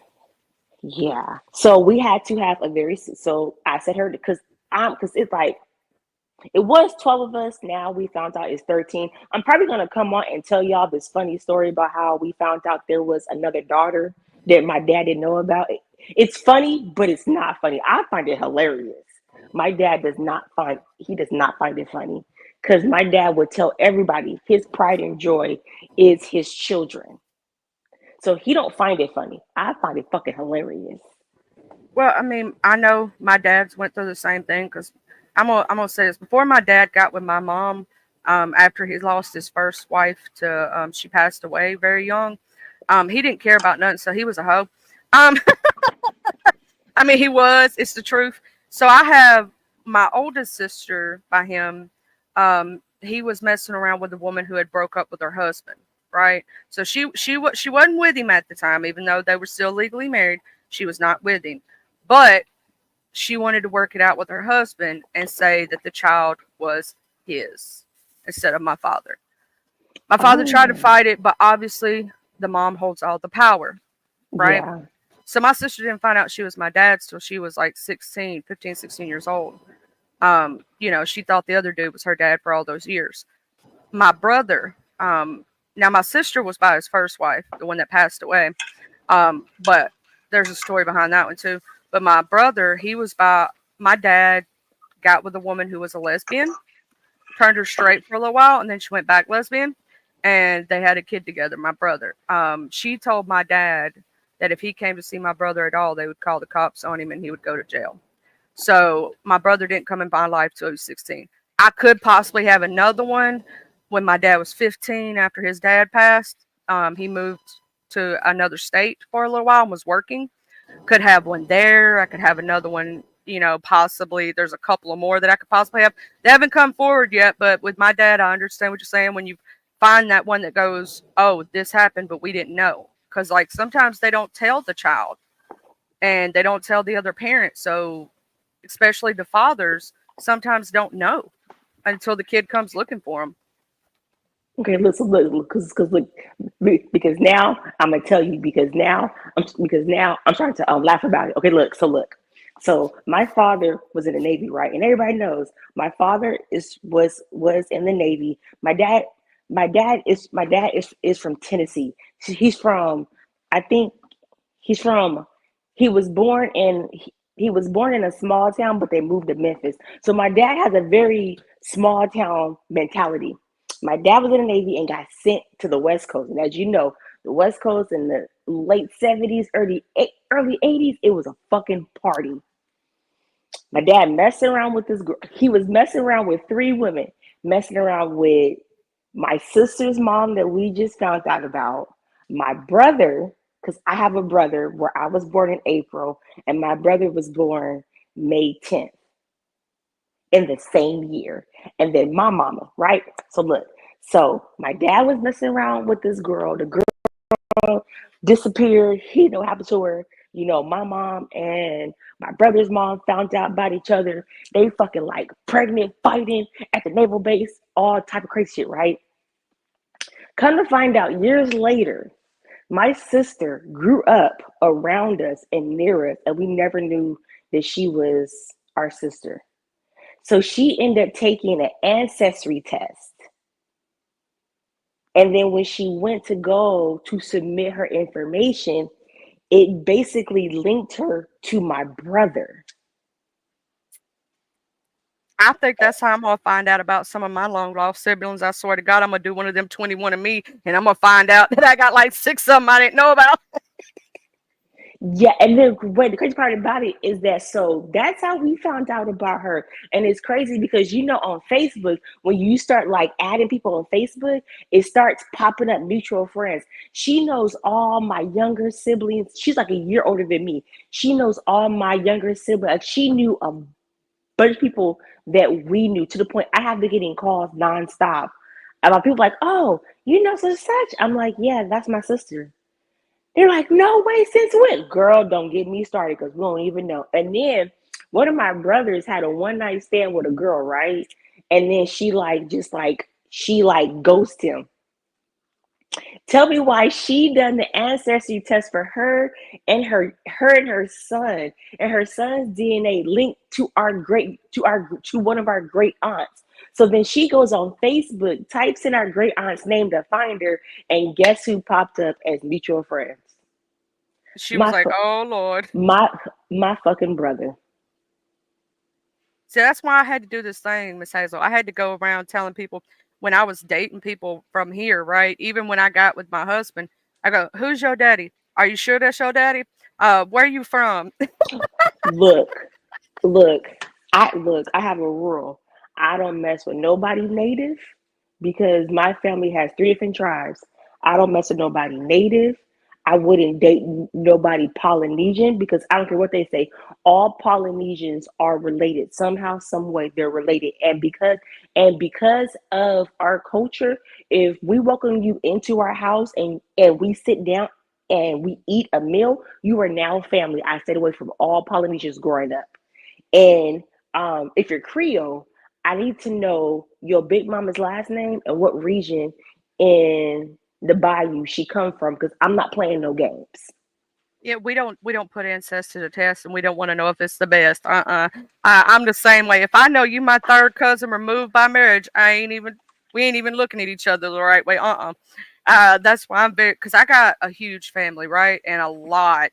Like my ancestry goes back all the way to England and past that, right? So I got a huge family, and I'm like, what's your last name? Who your people? Where they from? Let me We go need to check. know. We need to Let me know. go check my family tree right quick. We need to know. We need to know. And my fam, especially on my mom's side, you just don't know what's gonna come out that gene. My sister was born with blonde hair. She has blonde hair. I have green eyes, and then I have a brother with like bluish eyes. We don't know what's coming out that gene pool. We are a rainbow, just a whole entire rainbow. But for some shades reason, we all have the same hands.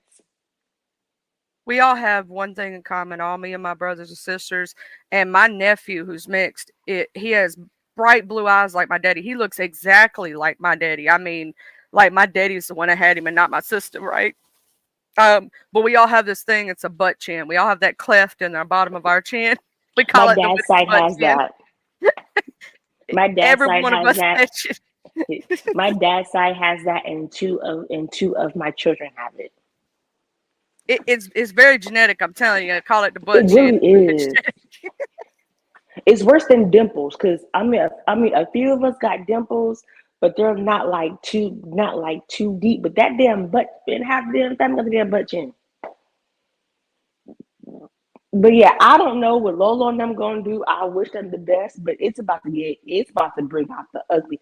And then you already know that people that already feel shaded by the sector, they're gonna side with them. What I'm gonna say this right now. I'm gonna say this once and one time. I said it earlier. If you gonna come into this sector, right, and you gonna be here, do like Big Riggs did and be respectful. I You got. love Big Riggs. That's He's what so I'm saying. sweet. Do you hear about anybody talking mess bad about Big Rig? I don't. It's I ain't nothing you never can heard. say about him. He He come in the respectful. best way. He come He in the barely best hit way. panels.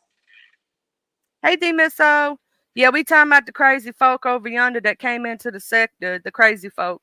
If you want to hit the link, we talking about the what's going on, what had happened with Lemons and how they was over there at YTC's, and you know you was over there. So I'm just saying. It's a You, mess. It don't make no sense. I'm gonna say this. When you come into, because I am a white person in a predominantly black space, right? And I know where Yeah. I am. I know I'm a visitor, right? And I know that I am, an outsider looking in a way because I've grew up in black communities, right? So because I know that and I know where I'm at, I also know how to conduct myself. These people coming in got to understand how to conduct yourself and respect when you're in black spaces and you're in a different area. Respect is everything. Because I don't want to have to do no white on white violence, like I said. I will be And here. I'll be in the clouds laughing. because I will. That's the thing. I don't like jumping off the porch, but if I got to, I will. I will be in the clouds laughing. Now I will say I have had a lot of British friends. You know what I'm saying, of all different shades, races, and creeds, colors, creeds. I will say they Yes. are more like when they speak, they are more like brazen. Not as bad as because I have a friend from New I think Zealand. it's the accent. I think it's the accent. It's the way they say stuff sometimes too. They could be little smart asses. I'm just saying. Yeah, it's definitely the accent. Because I have one cousin and she was born in London, and I really don't like talking to her. And she always wants to call me, and I just ignore the call because I don't want to talk to her. Sometimes they could be like really abrasive and really like crude in the way they say things, and they don't think about it first. Now I will say Australians don't. I love Australians and New Zealanders. Now I do, but they don't care neither. But they're better at it, in my opinion, because they just don't care. You know what I'm saying? Yeah. But I like them better, and there's a reason why. It's because they're not coming from a place of disrespect. They're just gonna say what they're gonna say, whether you like it or you don't like it. But a lot of what I've seen, and I've had a lot of friends from Great Britain. I've had some great, amazing people from Great Britain. Amazing people. Like I think Z Sarah is from there. She's cool. She's cool. She cool people. You know what I'm saying? She don't really bother nothing or nothing like that. But then you have those ones who, they ain't nothing but disrespectful. I'm like, no. If you're gonna come into this space, remain respectful and learn the people before you start saying off the wall crap. Yeah.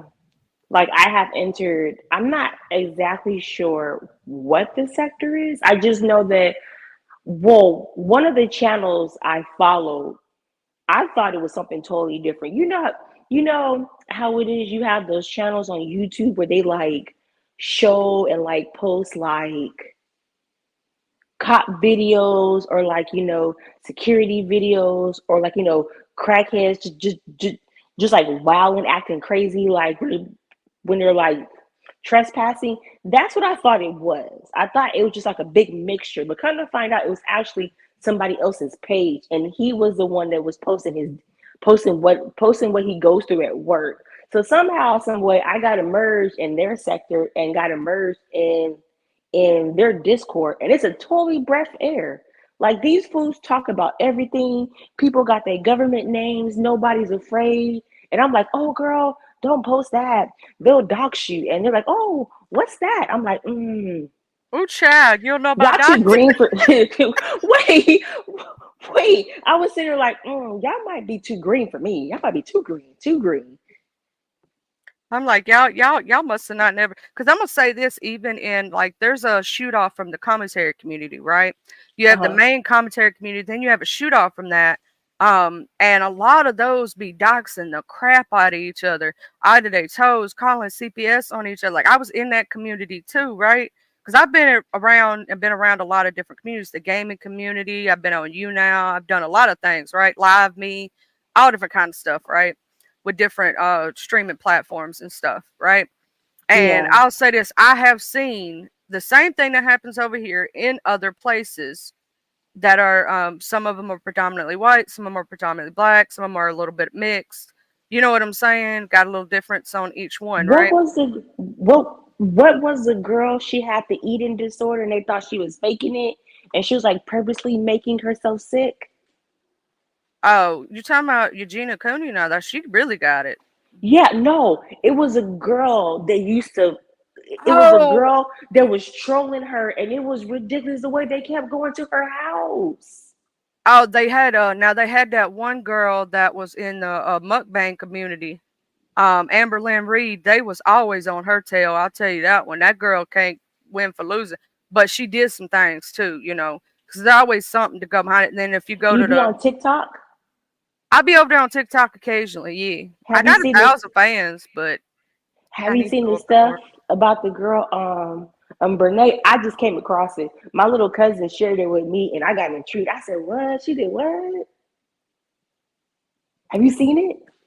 I don't know what's her name again.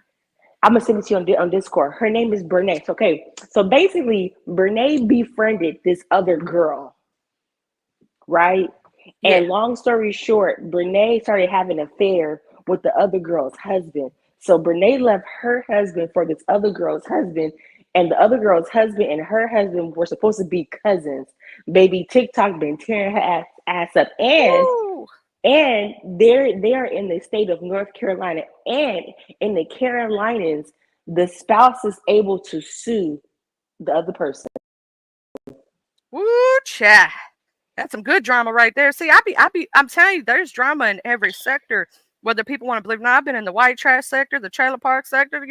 They got all different kind of. They got, they got all kind of stuff over here. Y'all, people just don't know. I be everywhere, and I'm telling you, some of them sectors be just as bad as the other. Like, we don't swat each other over here.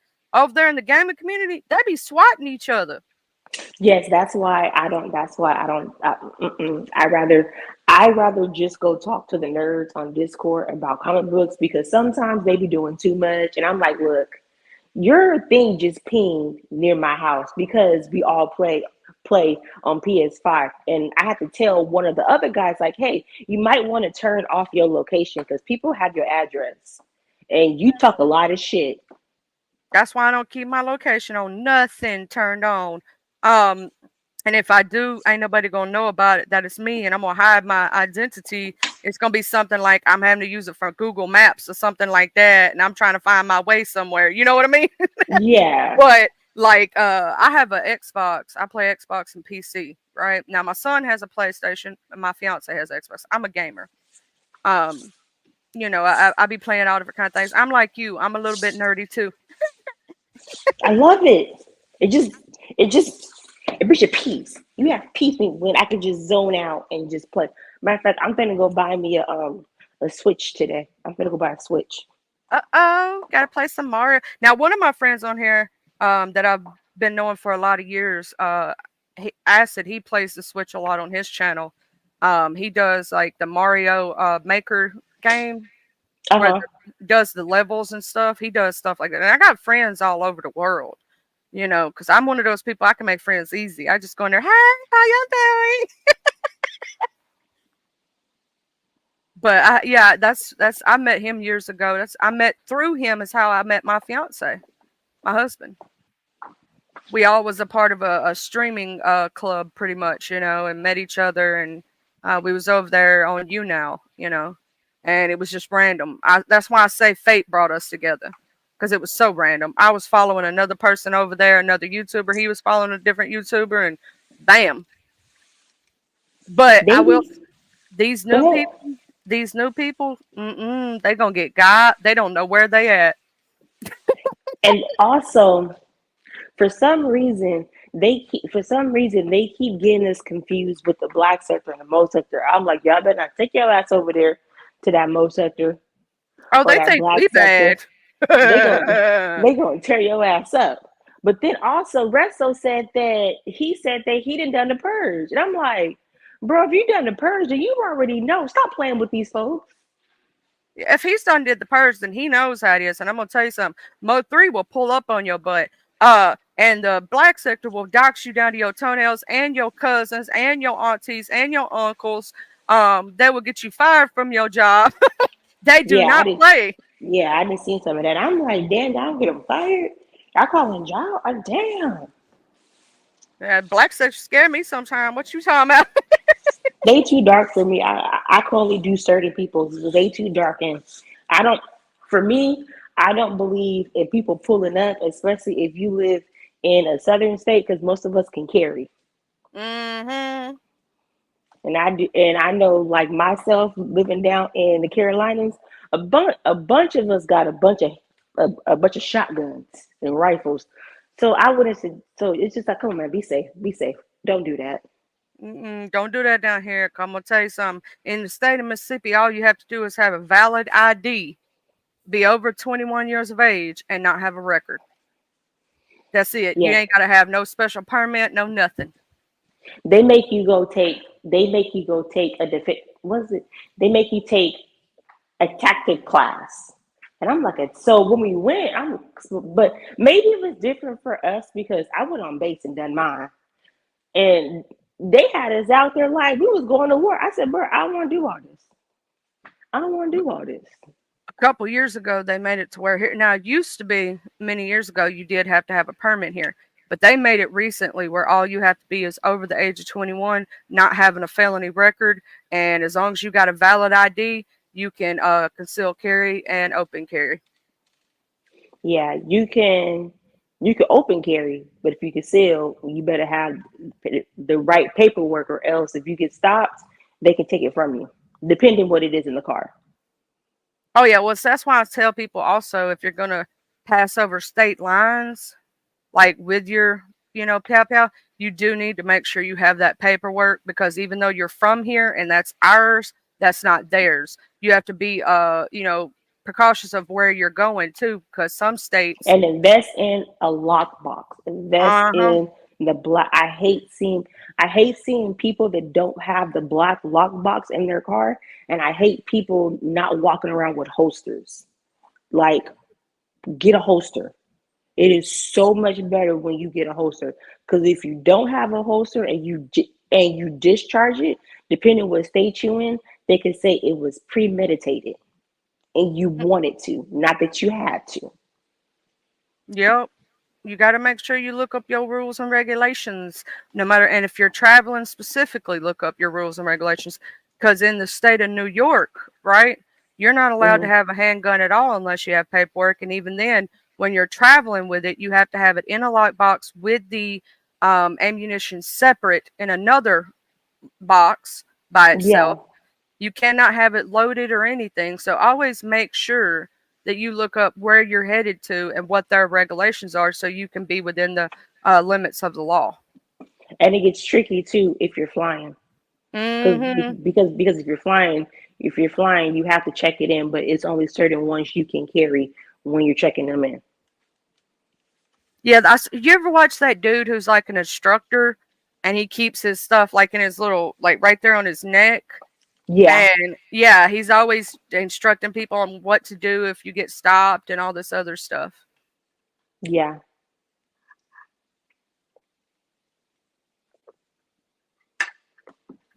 But today's Thursday, so it should be very interesting. I want to see what's going to happen, over the weekend, and if Lemon goes live night and what people are saying, because I like.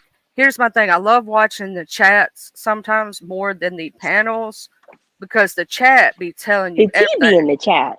I'm The telling you, T be in the chats.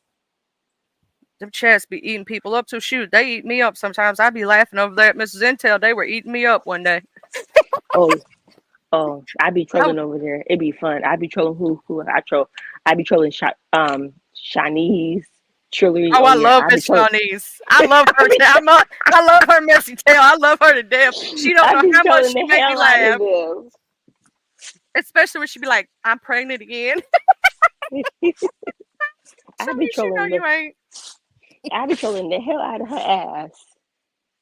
Or last time she came under one of my comments demanded money. I was like, girl, if you don't leave me the fuck alone, you don't leave me alone and go on somewhere.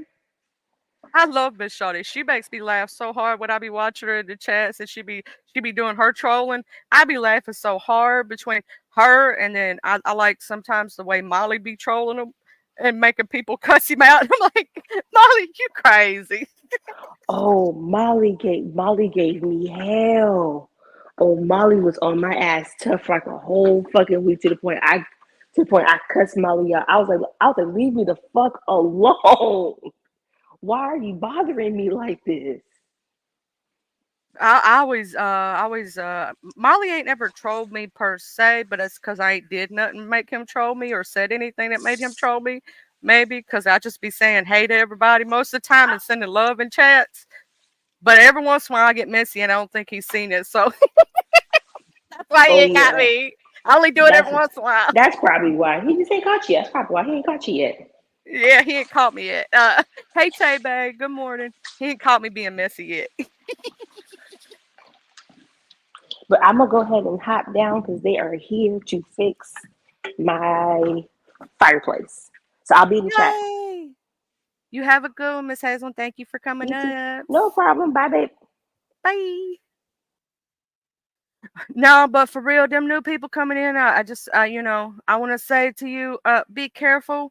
You gonna step the wrong way, and you gonna step. Like if you watch that show where where if they step on the wrong plank, things start coming out the walls and stuff, and shooting folks and all that. That's what's gonna happen to them. They're gonna step on the wrong plank. They're gonna mess with the wrong one. Right now, they're catching a little flack, but they ain't really mess with one of our heavy hitters, if that makes sense. One of our, show enough folks. Um, so just be careful what you doing. I'm just saying, I don't want to have to step off the porch, but if you come at one of my peoples, I will step off this porch. I will jump off this mofo. I am crazy. Please leave me be in my corner. Let me be my chill self. I do not want to have to jump off the porch. I don't like doing it, but if I have to, I will. And I don't want to. I just want to chill with y'all, laugh, and have fun. But these, yeah, Indiana Jones style. That's what I was talking about on Wild and Messy. Indiana Jones style, they're gonna step on the wrong plank and it's gonna be over with.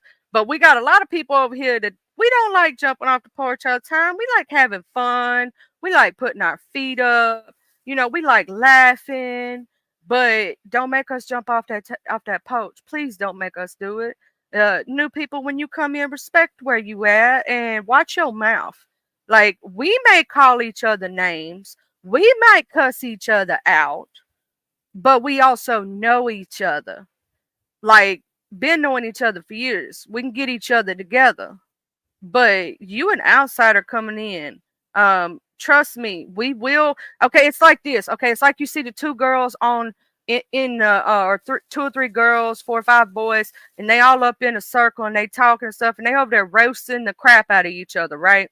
But then this new person come in that we don't know like that, and they call themselves saying "yo mama" jokes to somebody, right? They talking about somebody's mom, and then we all turn on that person and say, "Whose mama you talking about? You don't know their mama." And we was just talking about each other's mamas, but we know each other's mamas, so we can do that. You know what I'm saying? But you don't know us like that. That's the way it is. That's the way it is. I'm sorry if you don't like that. You don't have to like it. You got to respect it. There's a difference. Oh, that's like I was singing that song for Sassy the other day. I said that was Sassy song. You know that song? I'm about to say, I'm the one y'all love to hate. Yeah, that song. That's just the way we are. You know what I mean? We 1 minute I'm just saying. I'm just giving you a little one-uppance, a little one-uppance. We all have worked so hard to be here and to do so much together. Right? We've been here for years together. We're a dysfunctional family. At this point, tell the truth, we're a dysfunctional family. But we like our dysfunctional family. We know each other. That's like, let's say, I'm gonna use Miss So, if you're still in the chat, I'm gonna use you as an example. Me and this hoe, we fighting, right? We woo banging. We ooh, girl, I'm gonna hit you with the left and the right and the right. But you come in and you try to hit either one of us with a left or a right, we're gonna flip around and we both gonna hit you at the same time. At the exact same time. Be like, and then we might go back to fighting, or we might trauma bond over that and be like, tag in. That's what's gonna happen if y'all come in here with that disrespectful attitude and that disrespectful mouth, and you putting down our beautiful Black women over here, our melanated people. I hate to tell you, we all gonna jump you at one time. That's what's gonna happen. You're going to keep on. You're going to say the wrong thing to the wrong one, and it's going to be Jump City. So I will tell you, if you come in here, just be respectful. Okay? Hey, Just Andrea. Hey, beautiful. How's your morning going? How my babies? Okay, see, I'm going to be doing the same thing if it was 2 other people on Wild Messy, and me and you can go to the bushes eating our popcorn while we watch it and try not to get choked on the popcorn. You know what I'm saying? But that's the way it goes in this sector if you think about it. We may fight each other, and that's okay because we know each other. But if somebody else, you have a good day at work, Miss Just Andrea, pop in and try to fight us, we all gonna fight you at the same time. It just is what it is. Like, and there's gonna be a couple of us sitting in the bushes or over there in our little chairs laughing at it while you getting jumped. We're gonna be going, look at that. Did y'all see that? I'm gonna be up there, yeah. Did you see that? Did you see him say that? Ooh, they finna smack him upside the head one good time. Ooh, we get to watch this. Ooh, this is getting good, y'all. This is getting good. I'm gonna be in that chat doing that too. I'm gonna be in the chat going, ooh, did you see that? They're very lucky I was asleep, and I be asleep sometime because I would have said something. Y'all know I don't have a filter sometimes, and I don't know when to shut up. So yeah, plumbing sector. Yeah, I know about the plumbing sector. Yeah, they be stealing each other businesses and doing shady business practice and trying to steal each other's clients. Child, it's crazy, Tay-Bay. It's crazy. The different sectors we have on here and what they be doing. Ooh, they be doing some underhanded stuff. And if you go over there, see, I started watching this one sector because I used to watch Teen Mom and stuff, right? And so there's this one sector, and they just there's this one girl, she's from here, and they call her Backwoods Barbie and stuff. And there's a whole sector around that, right? You know how you have over TV shows, you have whole sectors surrounding the TV shows. Well, they had one for the 1,000 Pound Sisters and the Teen Mom and all that. I was watching some of them people be getting dramatized together too. It's crazy.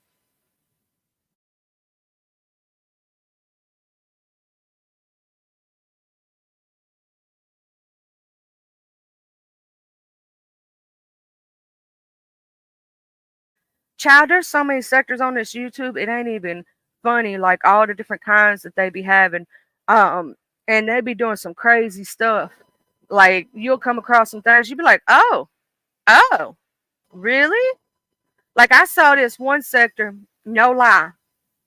I was over there. I always, for some reason, call it the trailer park sector. But they be over there calling each other. This is predominantly white, right? And it's funny. Okay, I'm gonna say this as a white person. I'm gonna say this. It is funny to try to watch two white people who are white bread, try to read each other.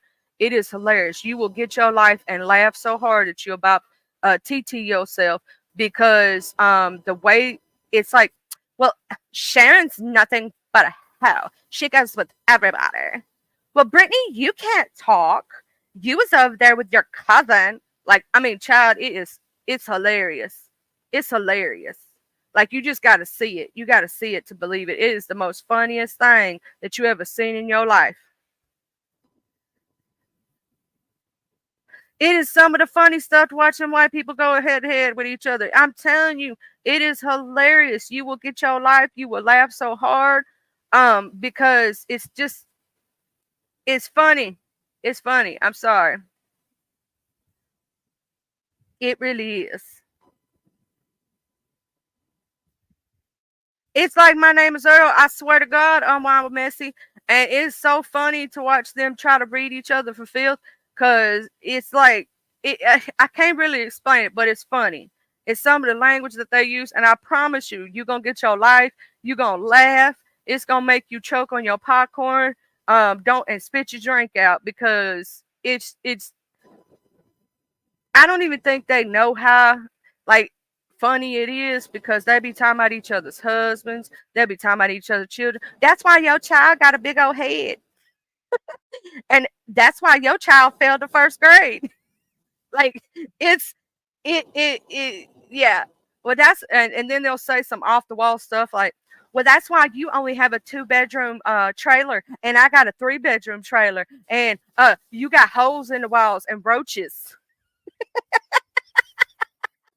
One day I'm gonna find them while I'm messy. I'm gonna share it. I gotta re-find them again. I ain't been back over there in a while. But some of the stuff they be saying to each other will make you laugh so hard you can't say yourself.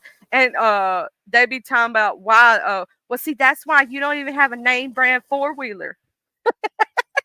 And you got that off-brand tractor over there. And you still had to push mow your grass. Like, I mean, some of the stuff is just, it's so stupid. It's funny, right? It's like dumb reads, right? Really, really, really, really stupid. I mean, just make you want to laugh your butt off. And and that's why your husband's sleeping with Becky down the street. We all know about what Becky does down the street. She be sleeping with everybody's husband. And you over there and your husband can't even afford to get you a riding lawnmower. And that's why you got them. They be talking about each other. See, white people wear tracks too. A lot of people don't know. And see, that's why you got those old nasty fake tracks in your head. You got those old nasty, and they don't call them tracks. They call them extensions. You got that old nasty extension in your head that you ain't took out in 2 weeks. I'm not joking you. They be talking about each other's extensions and they be talking about each other. It is funny. And that's why you don't even wear name brand shirts. You got that old, see, you can't even go to Walmart. You got to go to Family Dollar to get your clothes. I'm not joking you. They make fun of each other. You had to go to the Five and Dime. See, you went over there to the why is that? Oh, you went over there to Goodwill. That's the only way you can afford clothes. See, I got my clothes brand new from the Marshalls in the mall. Where did you go? I swear to God, they be making fun of each other, talking about where they bought their clothes. Sometimes they be arguing if Target is better than Walmart. They be arguing saying that they had to go to the Goodwill to get a pair of shoes. And some people be arguing saying, well, see, that's why Bertha May over there had to give you her children's hand-me-downs because you too poor to even go to the store. Like, I am not. I was doing some white trash sector stand up, y'all. I had to do it. I had to do some of that stand up from there. You know, they be talking about each other. And what kills me, whatever time, and that's why your foundation ain't even blended into your skin. They be timing each other in the stupidest ways sometimes, and it's freaking hilarious. I gotta find that sector again so I can share it out so y'all can get y'all's life too and laugh about it. Because some of their arguments are the most funniest thing you ever heard in your life when they be talking about the makeup not being blended in, and that's why you had to go to the Five and Dime or the Goodwill because you couldn't even afford the dollar store. It's hilarious sometimes.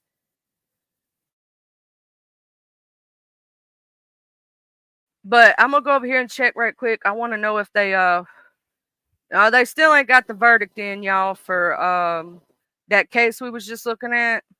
I'm still waiting on that verdict, so it ain't even came in yet. I was checking to see if they got that verdict, y'all. If they got their everything. But y'all should hear some of them reads. It's hilarious. And that's why you had to go get the fake. You couldn't even afford the real Dr. Pepper. You had to go get the off brand. You know, you always have to buy everything. Always say the best choice because you can't even afford the name brands. That's literally a read they will use. I am not joking you. It is the most hilarious thing in the entire universe. I swear to God. But I'm going to say this right now. If you come in this sector and you somebody new, watch what you do and pay attention to where you at. Because you going to get got. Point blank Peru.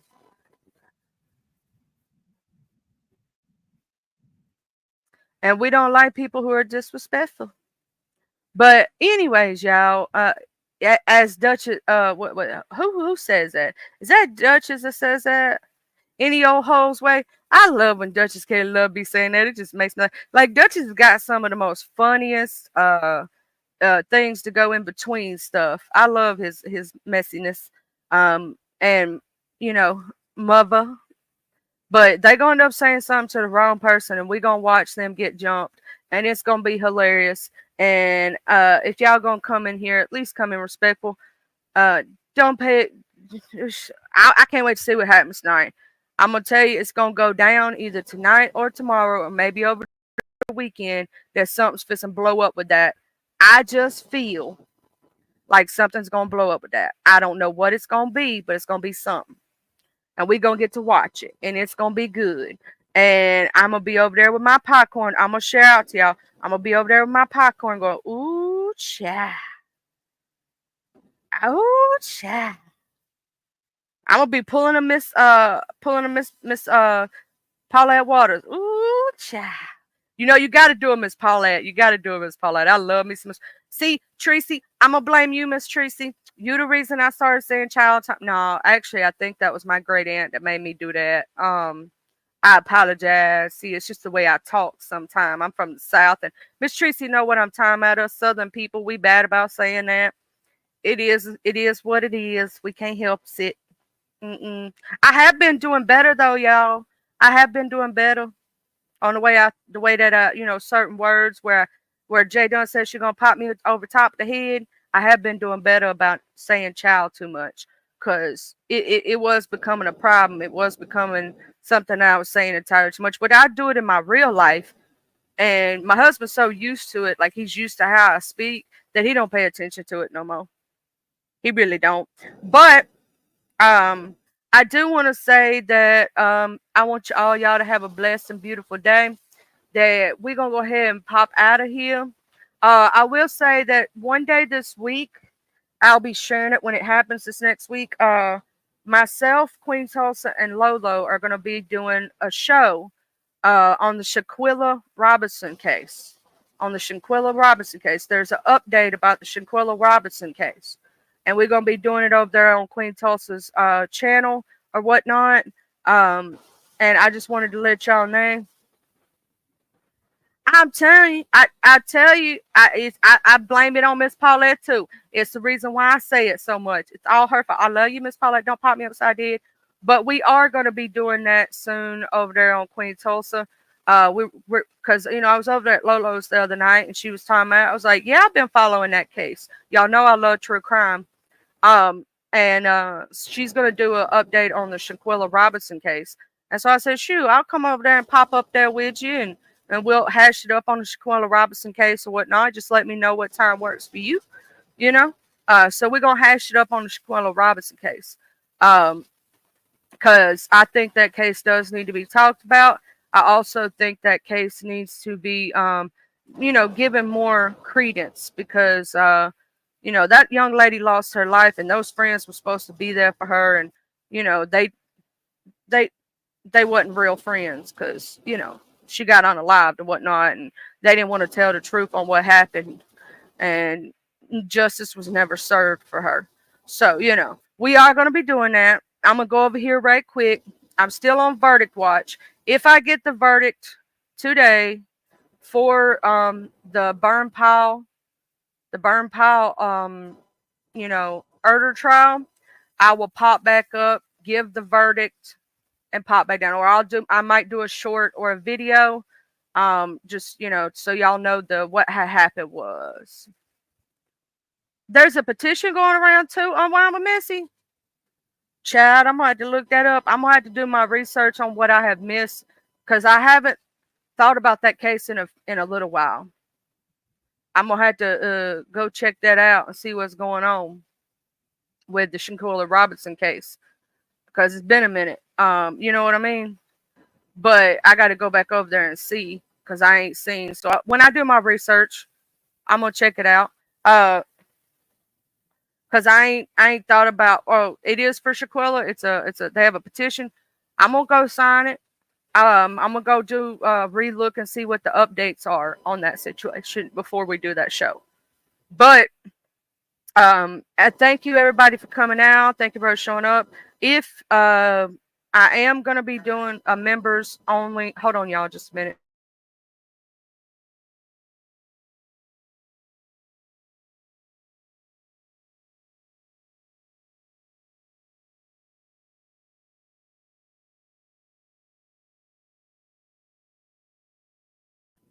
Okay, so sorry about that, family. Got family. Okay, so I'm gonna go see right quick. Y'all know I always do the thing where I see who's live at this moment. Right now, I do know that YouTube Cameras is still live. They're still talking about the situation with the people. He's already jumped down though, but I'm going to have to rewatch part of her live because I missed it. And I'm going to see who's live right at this moment. I best to make sure I, refresh and make sure everything's. So we have Creole Butterfly, my sister from another Mrs. Live, and her title says, Subbies, you actually hold more power than you think. Racist entering the beef sector. Then Miss Demetra is live, and it says, review Jill's poetry contest, my thoughts. From Miss Jill's Comfort Zone poetry contest. We also have, obviously, YouTube Cameras is live. The D-Ham Show is live. He does a lot of music. Brianna is live. Miss Brianna Simone is live. Miss Sincere Sietta. Why can't I never say her dang name? Miss Sincere is live, y'all. Y'all know who Sincere Sietta is. I can't never say her name. Miss Dovey is live. That is the people that we have right now. That is live. So I'm giving y'all all to go, go to where you choose to be. They are all live at this moment. So it's your choice on where you wants to go.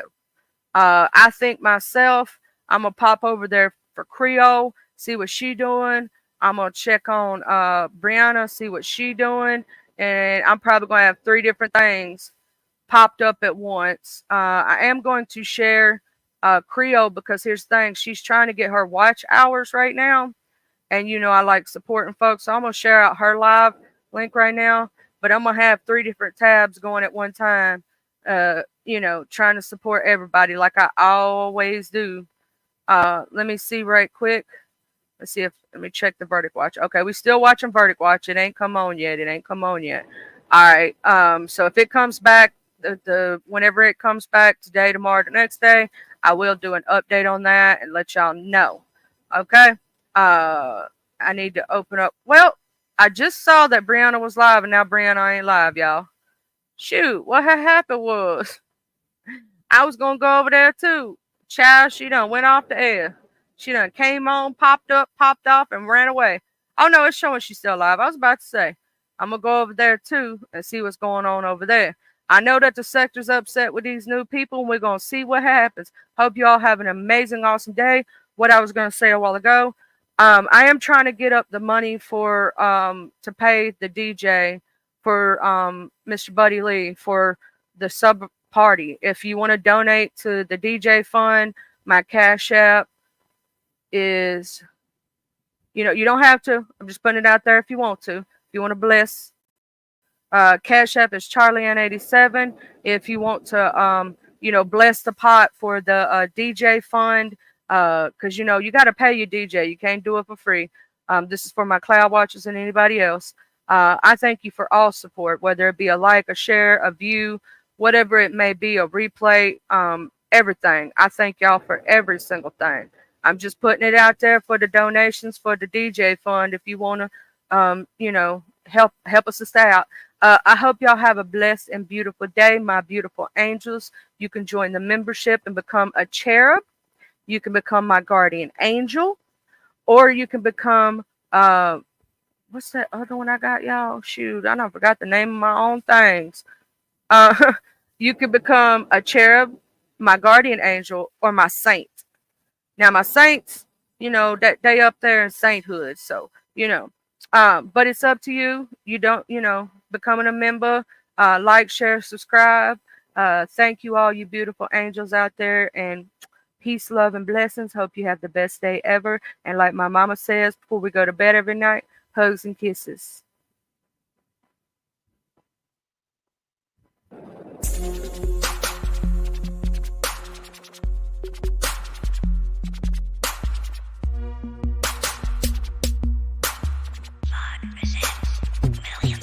I'm from the TUPELO. I'm reppin' my hood, so love I'm gon' show. From the TUPELO. I'm reppin' my hood to the day that I go. From the TUPELO. I'm reppin' my hood, so love I'm gon' show. From the TUPELO.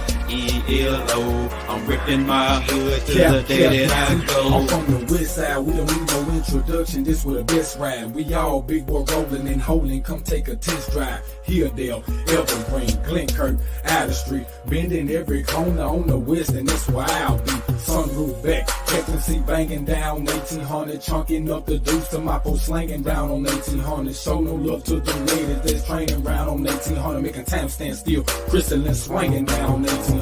Watching out for them knuckleheads that be staying round on 1800. Big rims and low pros be blanging round on 1800. Better completely change the way you're thinking about around 1800. Really hate to see you boys get left slanking around 1800. Out of street got some history, just let Captain C lay it out. If I don't finish it all on this one, let the second verse play it out. Remember the blue apartments from OG standing back there by 60 deep. Boom, watching, saw blue a big Anthony using P. I'm from the TUPELO. I'm reppin' my hood.